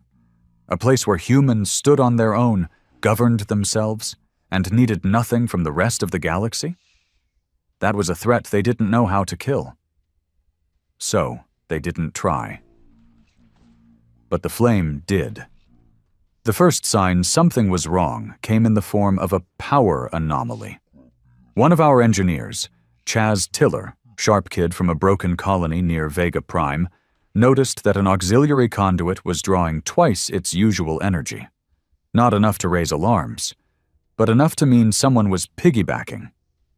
We thought it was just a systems fault, until Chaz went missing. His body turned up in a water reclamation tank 3 days later. No wounds, no bruising, just drowned in a sealed, dry-access maintenance corridor. Arik stood over the tank when they pulled him out, jaw clenched, fists tight at his sides. Find out who had access to that grid. We did. The logs came back clean. Too clean. Someone had wiped them, but not with a blunt force hack. This was surgical. Someone inside New Terra had the clearance, the tools, and the patience to move like a ghost, and they'd just killed one of our own.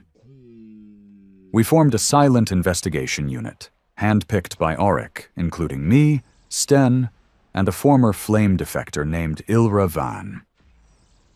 She'd turned on the flame 6 months earlier, after seeing what they'd done to a refugee station, and we'd watched her every minute since. She hadn't flinched once. Arik trusted her. I wasn't sure I did. But when you're standing in a house made of matchsticks, you don't question the water carrier. The deeper we dug, the worse it got. Unauthorized data packets, spoofed transmissions. Someone had been quietly feeding information out of New Terra for weeks. Docking schedules, construction blueprints, civilian rosters, enough intel to cripple us, and whoever it was had done it from the inside. Not through a single terminal, but through infrastructure. Hijacked servers hidden behind water filters, relay pings embedded in routine maintenance bots, 1,000 little cuts hidden under the skin of a city still learning how to stand. We weren't under attack. We were already bleeding. Then came the second death. Reeves, demolitions, field survivor, mad genius with a detonator. Found in his quarters, weapon discharged, walls coated in blood. But it wasn't a firefight.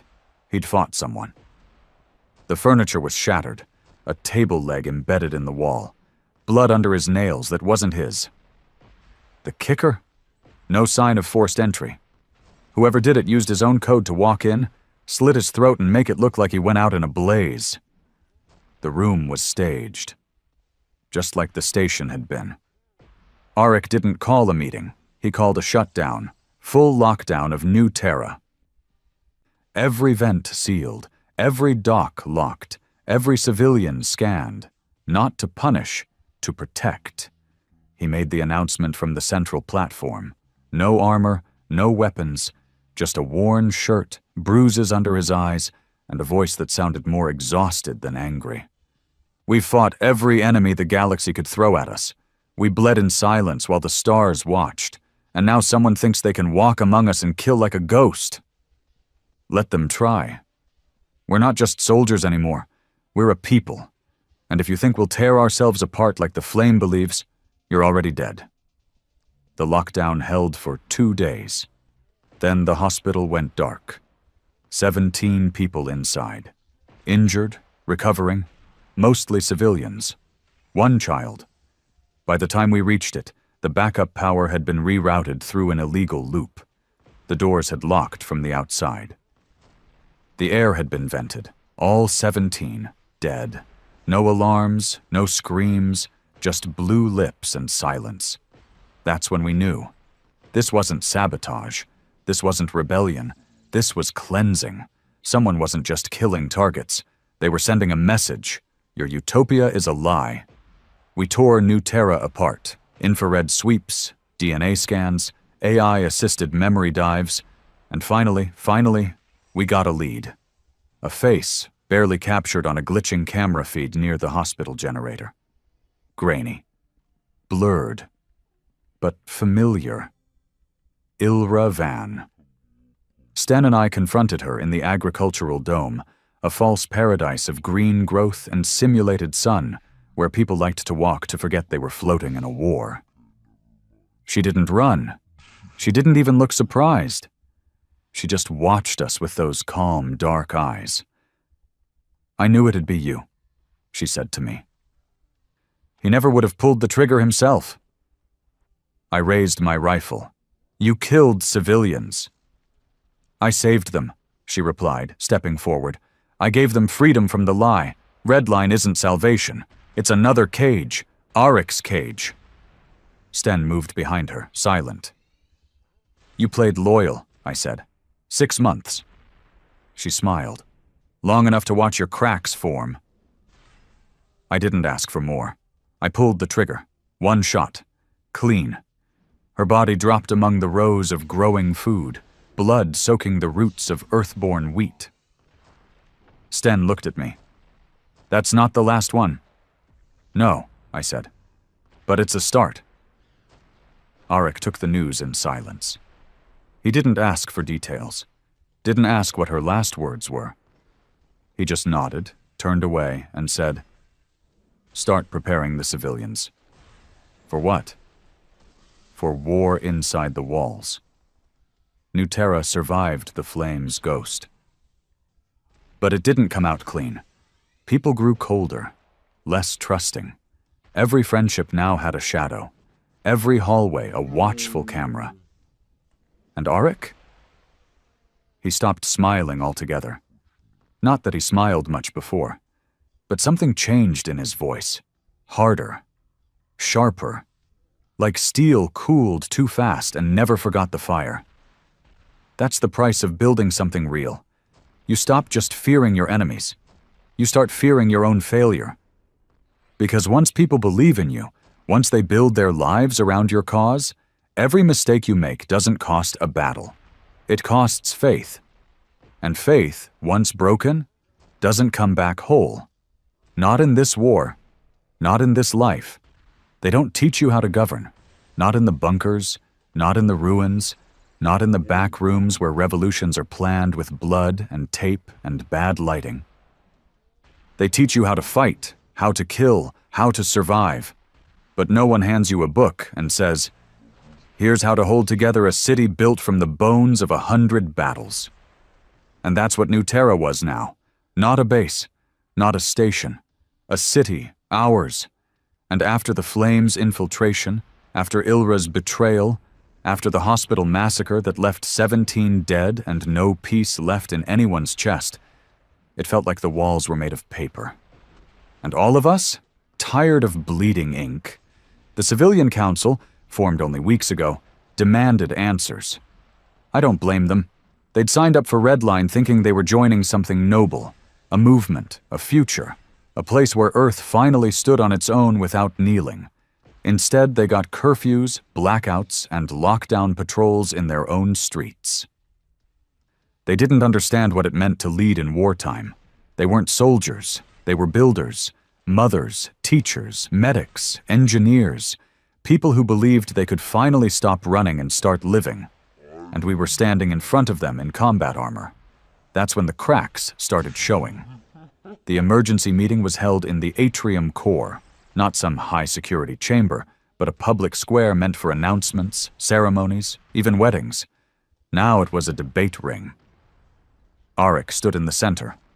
Not armed, not armored. Just him. Black shirt, sleeves rolled, gaunt eyes. They asked questions, hard ones. When do the lockdowns end? How do we know we're safe if you missed the first traitor? Is this what Redline is now? A military state with a prettier name? He didn't interrupt. He didn't bark orders. He listened. And when the noise finally died, he said just one thing. I don't have perfect answers. I only have what I'm willing to bleed for. And I will bleed to keep you free, even if that means you hate me for it. No cheers followed. Just silence. And then slow, heavy nods. Because that was the truth. And truth is a blade with no handle. Afterward, he and I sat on the upper ring, watching the moon rise through reinforced glass. He didn't look at me when he spoke. Am I losing them? I didn't lie. You never had all of them. He nodded. But I had enough. You still do. Not for long. Not if this keeps happening. He turned, and there was something in his eyes I hadn't seen before. Not weakness, not doubt. Just wait. This is different, isn't it? He asked. What? Building something. It's not like war. In war, you can die right and still be a hero. Here, one bad day and you become the villain. He stood and walked off before I could answer. But he didn't need my answer. He already knew it. The next crisis didn't come from the council. It came from the food. Crop failure. The hydroponic towers in Sector 4 went dry. Filters overloaded. Algae contaminated. Weeks of water reserves tainted with chemical rot. Whether it was sabotage or just human error didn't matter. We were starving. New Terra had been running on tight margins since day one. We'd poured resources into construction, defense, and infrastructure, not luxuries. Certainly not stockpiles. People had to ration. Lines wrapped around corridors. Children cried in silence while parents gave them half meals. And in the silence, rumors grew teeth. Maybe the council was right. At least the flame promises a clean ending. Redline's just Earth with a prettier uniform. We tried to respond with numbers. We showed them the repairs underway.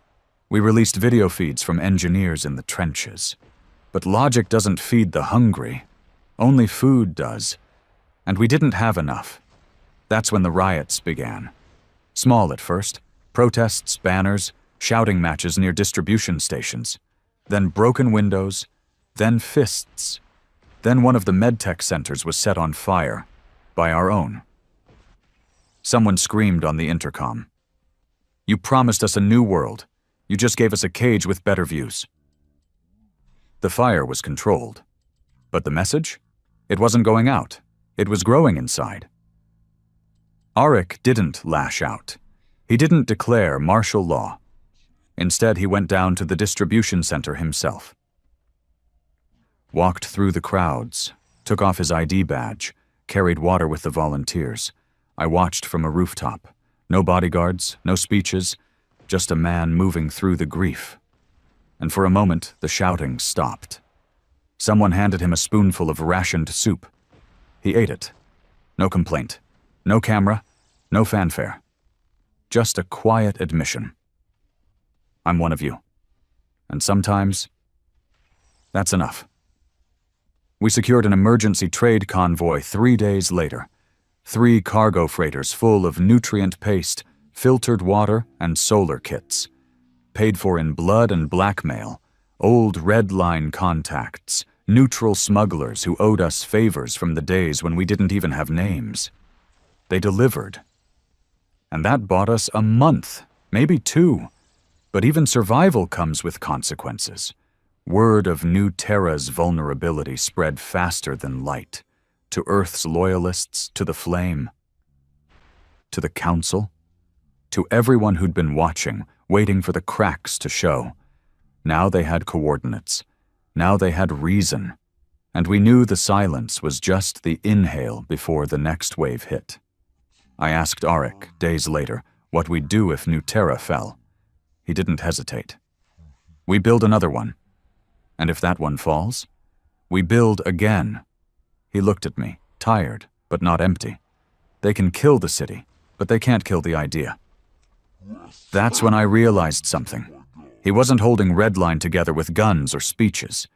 He was holding it together by refusing to give up. Even when it crushed him. Even when it broke him. Even when no one thanked him. Because that's what leadership is in the real world. It's not glory. It's not legend. It's the willingness to be hated by the people you love, because it's the only way they'll live. That night, Arik recorded a message, one that would go out to every sector, every refugee camp, every neutral channel we could find. I watched from the corner of the room as he spoke, voice low, steady. To those who still believe in the idea of Earth, this message is for you. Not the Earth we lost, not the governments or borders or poisoned oceans, but the Earth we were meant to become, the one they never let us build. We are still here, still building, still free. We will make mistakes, we will bleed, but we will never kneel. And if you're out there, tired, afraid, alone, come home. New Terra is real, and she's waiting for you. No music, no flag behind him. Just a man too tired to lie. And in that fatigue, there was strength. Because truth doesn't need polish. It just needs someone willing to say it. The message aired across 17 systems, and for the first time in weeks, people believed again. More volunteers arrived, more hands for the farms, more weapons on the walls. We were still bleeding, but now we were healing too. We held the line. That week, no riots, no attacks, no power failures, just silence. But not the kind that comes from fear, the kind that comes before a heartbeat. We were still alive, and that meant everything. The attack didn't come with warnings, no declarations, no demands, just shadows. We picked them up on long-range sensors 2 hours before impact. 6 council warships, signature blocked, moving without beacon signals. That alone told us what we were dealing with, No observers, no diplomacy. This wasn't about compliance. This was execution. The fleet wasn't big. It didn't need to be. 2 Hammer-class dreadnoughts, 4 Shard cruisers, and 1 Black Halo, an elite orbital killer that didn't even officially exist. No names painted on their hulls, no call signs, just the Council's final answer. By the time Arik stood in the command ring of New Terra's central control tower, the entire city was on lockdown. I stood beside him, gear strapped, rifle charged, jaw locked. He didn't speak for several minutes as we watched the ships advance. The system's sun cast cold light across the dreadnoughts' hulls, making them look less like ships and more like verdicts. Finally, he spoke. To them, this isn't even war. What is it then? I asked. He turned to me. Cleanup. We called General Evac Protocol 1. Not because we planned to abandon New Terra, but because the families came first. The civilians, the medics, the ones who hadn't asked to build a revolution with their bare hands. We split them into clusters, loaded them into our fastest jump ships, launched them across 3 separate vectors, each toward friendly space. Some cried, some didn't. Some just looked back at the walls they'd built with blood and sweat and dreams, and whispered a promise. We'll return. Then we got to work. New Terra was never built as a fortress, but we'd learned. We had plasma turrets now, drone swarms, magnetized defense fields, coated with stolen council algorithms. Not enough to win, but enough to make them bleed. We stood on walls made of repurposed steel, patched with regret and welded by faith. And for the first time, we had something to defend. Not just people, not just freedom, but hope. The first wave came at 0430. 2 Shard cruisers broke formation. Launching pulse bombs at our orbital grid, we countered with proximity mines, dozens detonating in perfect sync, creating a ripple in space that sent 1 cruiser spiraling. The other slammed through and hit our lower hull, 17 dead, airlock breaches, 1 section lost completely. We didn't flinch. Sten coordinated drone strikes from the upper decks. Arik moved between sectors like he didn't feel pain. I held the west flank with 100 volunteers, half of them with barely a month of weapons training. But they didn't run. They stood. Every time the lights dimmed, every time the ship groaned, every time the alarms howled, they kept their eyes forward. Because if New Terra fell, then Earth fell with it. By hour 5, the Council deployed the Halo. I'd only read about them in black reports. Untraceable. No pilot, no mercy. An AI-controlled dreadnought designed not to conquer, but to pulverize. It hovered above New Terra like a god with no face. Then it began lowering its spear, a compression cannon, one of the few weapons in the galaxy capable of collapsing an entire orbital station in one shot. I saw the spike charge start glowing through the upper atmosphere. Sten's voice crackled in my ear. We have 10 minutes. Options? Suicide, mostly. We needed a distraction. Something impossible. Something suicidal. Something just stupid enough to work. So I got in a fighter. I hadn't flown in years. Back when Earth still had skies worth flying in. But once you learn, it never leaves you. Like a scar you can breathe through. I powered the Whisper Fang, a relic from the early resistance days, barely held together with hope and duct tape. Arik stopped me at the hangar. You sure? No. You won't make it. I'm not supposed to. He looked at me like I was already a ghost. Then he nodded. Make it hurt. I launched through a breach vent, trailing behind the station's heat signature to avoid pinging the Halo's sensors. I knew the path. Knew the flaw in its lower design, a cooling intake system too small to defend but too vital to shield. If I could get under its belly and detonate my fuel core just right, It would stall the charge, not destroy it, just buy time. And that's all Redline ever needed, time to fight back. I burned half my maneuvering thrusters getting under that monster. It didn't even notice me, not at first. But when the targeting AI pinged my vector, the entire ship turned like it was waking up angry, a weapon that hunted emotion. It locked on. I powered the core.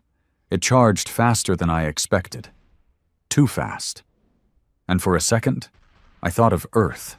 Not the cities, not the sky, just the girl who handed me a bowl of soup on ration day. "You're one of us," she said. That's what I thought about as I smiled and hit the trigger. I woke up in a field hospital. Smoke, lights, cracked ribs, but alive. I didn't understand why at first. Then I saw her, Nola, pilot, mute, ghost, alive. She'd taken a second fighter, followed me, hit the Halo's belly half a second before my core would have detonated. Her ship, gone. But her nav pod, recovered. She saved the station, saved me. And she still didn't speak. Just nodded once when I stared at her. Then left the room like nothing had happened. The Halo was crippled. Not destroyed, but stalled. It peeled away from the station like a wounded animal, retreating into the dark. The other ships followed. They didn't want to die. And New Terra still stood. Barely, but standing. We lost 419 people, almost a third of our defense crews. Whole decks gone, cracks in the hull still venting air. But when the civilians returned days later, they didn't come home to rubble. They came home to proof. Proof that we weren't just noise. Proof that Earth's ghosts could bleed and not fade. Arik addressed the station a week later, not with a speech, with a single line. "We didn't survive, we lived, and now we build stronger." And this time, the silence afterward? It wasn't fear, it wasn't mourning. It was faith, the kind you earn in fire. War leaves damage you can't see. You walk the halls of the city you nearly died defending, and everything looks the same. Steel walls, blinking consoles, faces of people nodding in respect. But none of it feels right. Not because the place has changed, because you have. That's what I saw in Arik's eyes the day after the council pulled out. He wasn't celebrating. He wasn't relieved. He just looked hollow. Not empty, just running out. And then the message came. It came on a low-frequency channel, encrypted in a format no Redline terminal had used in almost 8 years. That alone made it suspicious. Arik brought me and Sten into the comms chamber. No tech crew, no analysts, just the three of us and a blinking console like a slow-beating heart. He entered the decryption key by hand, his hand, the one code only he remembered. The screen flickered. Then a voice, ragged, cold, unmistakable. "Arik, if you're hearing this, then the grave didn't take me." Sten stiffened. I felt my stomach drop. Arik didn't move. The voice continued. "They thought I died in the Helix breach, but I didn't. I was taken, by the council, held, rebuilt. And now I see what they really are. But I see you too. You built something. You did what I couldn't. But it's not enough. You're fighting 2 wars, and there's a third coming." Then silence. Then coordinates. End transmission. The voice belonged to Commander Reese Calder, Redline's original founder, Arik's mentor, and the man we buried 6 years ago, or so we thought. Reese wasn't just a war hero. He was the blueprint. He led the first rogue cells after the Accord struck Earth with sanctions. He built the early networks. He trained us, trained Arik, when we were just orphans of a dying planet. He was smart, ruthless, focused, but he also believed. Until he was caught. Helix Station. Black Op. Double cross. No body was recovered. Just a data core soaked in blood and an empty harness. We all assumed the council reduced him to vapor. Turns out we were wrong. The coordinates pointed to a dead zone near the Myros expanse, a stretch of space filled with storm matter and gravitational anomalies that warped long-range signals. Nothing lives there, nothing lasts there. Perfect hiding spot, or perfect bait. Arik didn't hesitate. He said we were going. We took a small team, me, Sten, Nola, and Arik. No fleet, no escort, just the four of us in a blackout rig called Vigil's End, a ship built for silence. We didn't tell the Council, didn't alert New Terra Command, because if Reese wasn't dead, then everything we built was standing on a lie. The Myros expanse was worse than I remembered. Space bent in ways it shouldn't. Our sensors lied. Our AI got confused. Sten had to pilot manually using fixed beacons, and even then we nearly drifted into a gravity pocket. But the signal was there, waiting, unchanged, still pulsing. We followed it, straight into hell. The station wasn't Council. It was human-made, old Earth design, pre-Accord, patched together with debris and reinforced with solar armor. We docked, weapons ready. No response, just the door sliding open like a sigh, and the dark beyond it. We entered with rifles drawn, boots echoing against the dead metal floor. The place was abandoned, or it looked that way. Lights flickered. Old Earth banners hung in torn silence. One of them still bore the red line mark, the original sigil before Arik simplified it. No bodies, no tech, just ghosts. Then we reached the central chamber, and he was waiting. Reese Calder stood like a man made of smoke and scar tissue. His face had changed, aged, hardened, half rebuilt with cybernetic implants that hummed softly under his jaw. One eye gone, replaced with a Council-grade tactical lens. But the voice? Still his. Still iron. Arik, he said, like it was a memory instead of a name. Arik stepped forward. Prove it. Reese smiled. You broke your left hand training with the blade because you refused to wear gloves. I let you keep training anyway. Said pain was part of the learning. Arik lowered his weapon. Reese didn't. We sat. Talked. He told us what happened. The ambush, the capture, the prison. But most importantly, the conversion. They hadn't just locked him up. They'd tried to flip him, said they gave him a purpose, gave him a role. Gave him a chance to shepherd humanity into compliance. He played along, for years, until he saw the real plan, not conquest, extinction, not through war, but through assimilation. They want us diluted, reduced, so afraid of our own history that we erase ourselves to fit in. He escaped 6 months ago, but not before seeing files, blueprints, orders, a new initiative. The Council called it the Quiet Protocol. It wasn't military, it wasn't overt, it was sociological. A long-term operation to infiltrate, influence, and reprogram human settlement cultures into post-Earth constructs. No flags, no history, no identity. Not by force, but by conversion. Erase the idea of Earth by changing what people think Earth ever was, one generation at a time. They'd already begun in 16 colonies. Reese looked at Arik, voice low. You're fighting the wrong front. The flame is a spark. The warships are noise. But this is the knife already inside the heart. Arik said nothing. But I could see his hands shake. Not from fear, from recognition. Because we'd seen it, too. The young defectors who didn't remember Earth, who didn't care about names or history. People who didn't know what they were losing because they'd never been taught it mattered. We returned to New Terra with everything Reese gave us. Files, proof, a copy of the Quiet Protocol embedded in a stolen Council drive. And now? We knew the truth. The war wasn't going to be won with weapons. At least not entirely. It was going to be won in minds, in stories, in memory.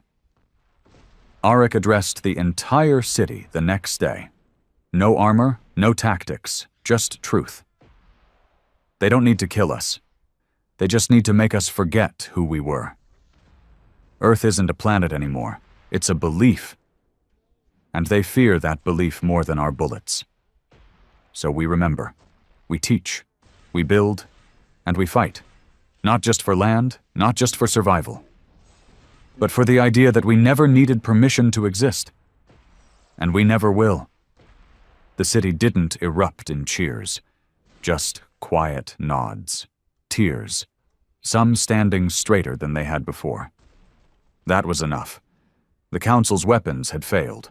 The Flames' chaos had failed. Now they were trying something older, more dangerous. Silence. But we'd already learned how to break that, with every word we remembered, with every name we passed down, with every time we looked up at the stars and said, "We are still here." We intercepted the first transmission 6 days after returning from the Myros expanse. It came from a human colony in a cord-aligned space. Unity Reach, they called it. We had records on it, originally named Eden's Cry, founded by Earth refugees during the resource famines, barely survived the first iceburn wave. They were Redline sympathizers in the early years, until they vanished, no pings, no contact, assumed destroyed in a pirate raid. Turns out, they weren't destroyed. They were rewritten. The transmission was wrong. There were humans on screen, yes, but they weren't ours. No Earth patch. No red line insignia, no dialect markers. They wore sterile uniforms, white, seamless, ident tags labeled by council number, not name. They spoke in an eerie harmony, like their voices had been flattened, smoothed, drained of defiance. We thank the Accord for removing division. We are one species now. Earth was a myth. Progress is unity. They smiled when they said it. They smiled like they believed it, like Earth was a disease they'd been cured of. Sten analyzed the speech cadence, confirmed subtle neuro-linguistic patterns woven into their syntax. That kind of conditioning takes years, and more than propaganda. It takes surgical control, targeted curriculum, sterilized data feeds, memory erasure embedded in schooling, visual and audio reinforcement every waking hour. The quiet protocol was live. Unity Reach wasn't the only one. It was the 7th confirmed case. Arik didn't sleep that night. I watched him in the strategy chamber, eyes fixed on the replay, watching people he used to fight for smile like they'd never bled for anything in their lives. When I stepped in, he didn't look at me. "Do you remember the song?" "What song?" He finally turned. "The one they used to sing in the bunkers, before battle." I did. It wasn't much of a song, just a chant, low, gritty, rhythmic. We don't break, we bury. We don't kneel, we carry. Earth is not a planet. Earth is what we are. I nodded. I remember. Arik stared back at the screen. They don't. We didn't need to debate what came next. We were going to Unity Reach, not to burn it, to find out if there was anything left to save, and if there wasn't, then we'd decide what Redline did with traitors who never meant to betray. The colony sat on the rim of a gas giant, its surface shielded by kinetic domes and heat stabilizers. It looked perfect. Too perfect. We dropped a 3-person team, Arik, Nola, and me. Stone stayed in orbit with the evac rig, just in case. We went in unarmed, visibly, at least. No armor, no banners. Just 3 humans in worn jackets, breathing air we weren't sure was still meant for people like us. We walked into the heart of a city that used to belong to Earth. And no one recognized us. They didn't look oppressed. That was the strangest part. No security forces, no guns, no barricades, just peace. Sterile, empty peace. They walked in straight lines, smiled on command, Their faces were clean, clear, blank. The city pulsed with harmony, and no soul. Arik asked a local where the memorial site was. The man tilted his head. Memorial for what? Eden's Cry? Arik said. The man frowned. I don't know that name. Arik didn't reply. We kept walking. We entered the old archive, now a Unity Knowledge Hall. Inside were terminals glowing with bright symbols. History, they called it. We pulled the files. There was no mention of Earth. No mention of Mars, no red line, no council oppression. Just a curated story of interstellar peace through accord guidance. It didn't just remove rebellion, it rewrote origin. Made Earth a side note in galactic history, an unstable backwater that bred violence and had to be absorbed for the greater good. I saw Arik's fists clench, and for a second, I thought he was going to tear the terminal apart. But he didn't. He turned and walked away. We found her by accident, a girl, maybe 16, sitting alone in a back corridor reading a physical book. Paper, banned in accord curriculum. We stopped.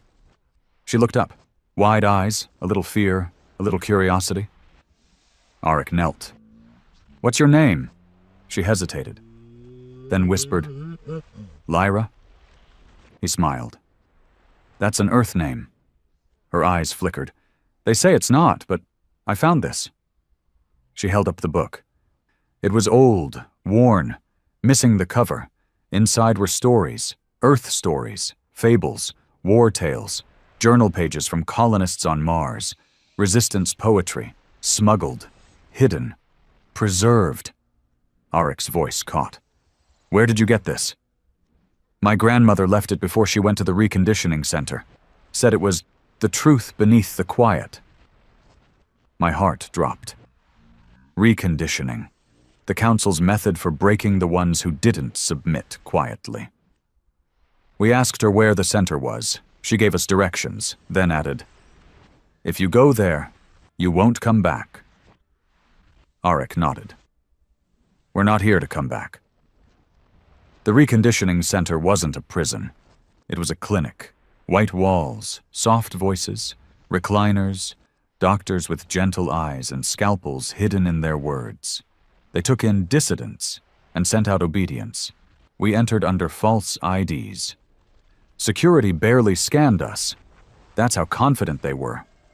We found the rooms, slick, clean, patients strapped into reclined chairs, eyes open, watching screens play curated images of peace, unity, harmony. The same phrase over and over. Earth is chaos, unity is peace, over and over and over. And then we found her, the grandmother, still alive, gray hair, wrinkled hands, but her eyes, still hers. Arik asked her name. She smiled, faint. Tess? You gave Lyra the book? Her eyes flickered. You saw it? He nodded. She remembers.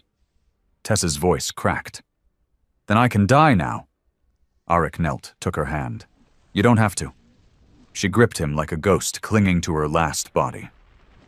They'll never let it go. They'll smile while they erase us, and they'll make our children thank them for it. She gave us one thing before she passed. A memory chip, buried in her spine, encrypted with old Earth code, a full archive of everything the Council erased from Eden's Cry.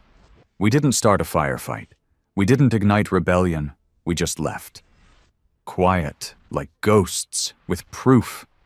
Back on New Terra, we decrypted the chip. Arik watched the old photos. Buildings he remembered.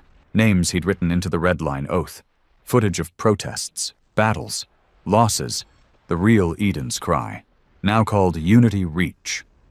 He stared at the data, then turned to me, and said something I didn't expect. I'm not ready for peace. What? If peace means forgetting, then I'll stay at war forever. He made a decision the next morning, not to fight Unity Reach, but to flood it. Not with bombs, with memory. We hacked every comm station, every datapad, every learning terminal in the colony. uploaded the full Eden's Cry archive, the old anthem, the names, the faces, the stories, and one final message. They didn't forget. You were made to, but truth isn't quiet. It just waits. We don't know how many saw it, or how many believed, but somewhere, a girl named Lyra held a book and whispered a name her teachers said never existed. Earth. And that was enough. They offered him a seat, after everything. The war, the sabotage, the exile, the betrayals. After Earth's name had been wiped from council records, and Redline had been hunted, buried, scattered, and reassembled into something that finally stood on its own. They offered Arik a seat. At the accord table, 6 chairs, 1 left open. Not because they respected us, because they feared what would happen if they didn't. The transmission came from the Accord's Grand Assembly Station, a structure the size of a small moon, glittering with the arrogance of 1,000 systems. Arik didn't answer the first time, or the second. They kept sending envoys, not soldiers, not spies, politicians, smooth words, empty smiles. We recognize your sovereignty. We believe it's time humanity took its place. Your leadership could preserve peace. Peace, that same old lie with a new coat of paint. I found Arik alone on New Terra's outer ring the night before his decision was due. He was staring at the stars, not in wonder, in suspicion, like they'd betrayed him too. I didn't speak right away, just stood beside him in the quiet. He finally said, "Do you remember what we said the day Redline was born?" I nodded. "We don't kneel. We build." He turned to me, eyes bloodshot, but alive. "They want us to sit now. That's not kneeling, right?" I didn't answer, because he already knew. A seat at their table wasn't peace. It was a burial, a velvet-wrapped grave for everything we'd fought for. If Arik took it, even as a symbol, it meant compromise. It meant our dead could no longer speak. It meant Earth stopped being a fire and became a flickering candle, safe and dim, watched over by the same hands that once tried to smother it.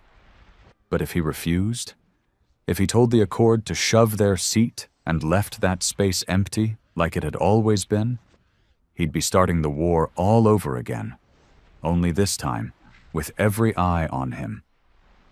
Some wanted peace, some wanted pride, some just wanted to breathe without choosing a side. And he was standing on the razor's edge between them all. Sten, Nola. And I stood behind him when he walked into the Grand Assembly chamber. No weapons, no armor, just the old Earth flag folded under his arm.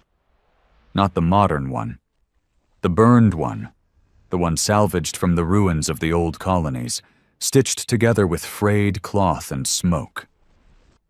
The chamber fell quiet when he entered. He was the last arrival. The empty chair at the table gleamed with polished chrome. They gestured for him to sit. He didn't. He walked past the chair, stopped at the center of the room, unfolded the flag, and laid it gently across the floor, not in protest, in memory. Then he looked up at the 6 seated leaders and spoke. "The seat was always empty. Not because we weren't ready, but because we never needed permission. You didn't break us. You buried us and hoped the dirt would do the rest. And now that the roots have grown back stronger, you want to share the fruit. We're not your equals. We're not your enemies. We are the reminder that you failed to silence a species you couldn't understand. We don't want your seat. We built our own table." The room was still. Then voices rose, accusations, fear, condemnation. Arik didn't flinch. He just turned and walked away, leaving the seat behind. Still empty. The aftermath was chaos. Some council worlds called for sanctions. Others declared solidarity with Redline. Old alliances split. New ones formed in the vacuum. We didn't wait to see how it all shook out. We went back home. To New Terra. because we had more important things to do. Reese Calder died a month later. Quietly. No ceremony. He left one final message for Auric. Just 4 words. You did it right. Auric didn't cry, but he didn't speak for a full day afterward. Redline wasn't a rebellion anymore. It was a nation, flawed, wounded, but real.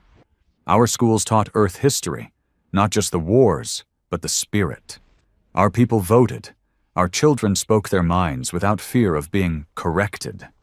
We even had debates, loud, brutal, passionate, because that's what free people do. They argue. They fight for better. They don't sit quiet. Auric stepped down from military command. He said he was tired of being a symbol, said symbols eventually get carved into statues, and statues don't bleed when things go wrong. He didn't want to be untouchable. He wanted to walk the streets and be challenged, to look someone in the eye and say, "No, we're not perfect, but we're ours." He gave the final speech not from a podium, but from a garden, with kids laughing in the background, dirt on their hands, sky over their heads. You're the reason they failed. Because you're still here, still choosing, still thinking. They couldn't erase you. They tried, through war, through lies, through silence. But you remembered. And now you build. So don't wait for permission. Don't wait for peace to be handed down from a throne. Make it. Bleed for it if you have to. Because Earth was never just a planet. Earth is the fire that lives in the people who refuse to die quietly. He left after that. No parade, no crown, no title. Just Auric, walking into the horizon with a bag of tools and a book of stories under his arm. We never saw him again. But we didn't need to. He didn't need statues. He didn't need cities named after him. He needed one thing, for the seat to stay empty. Because that seat, the one at the council's table, is still there, waiting, shining, calling. But we don't fill it. We never did. Because Earth never asked for permission. And we never will.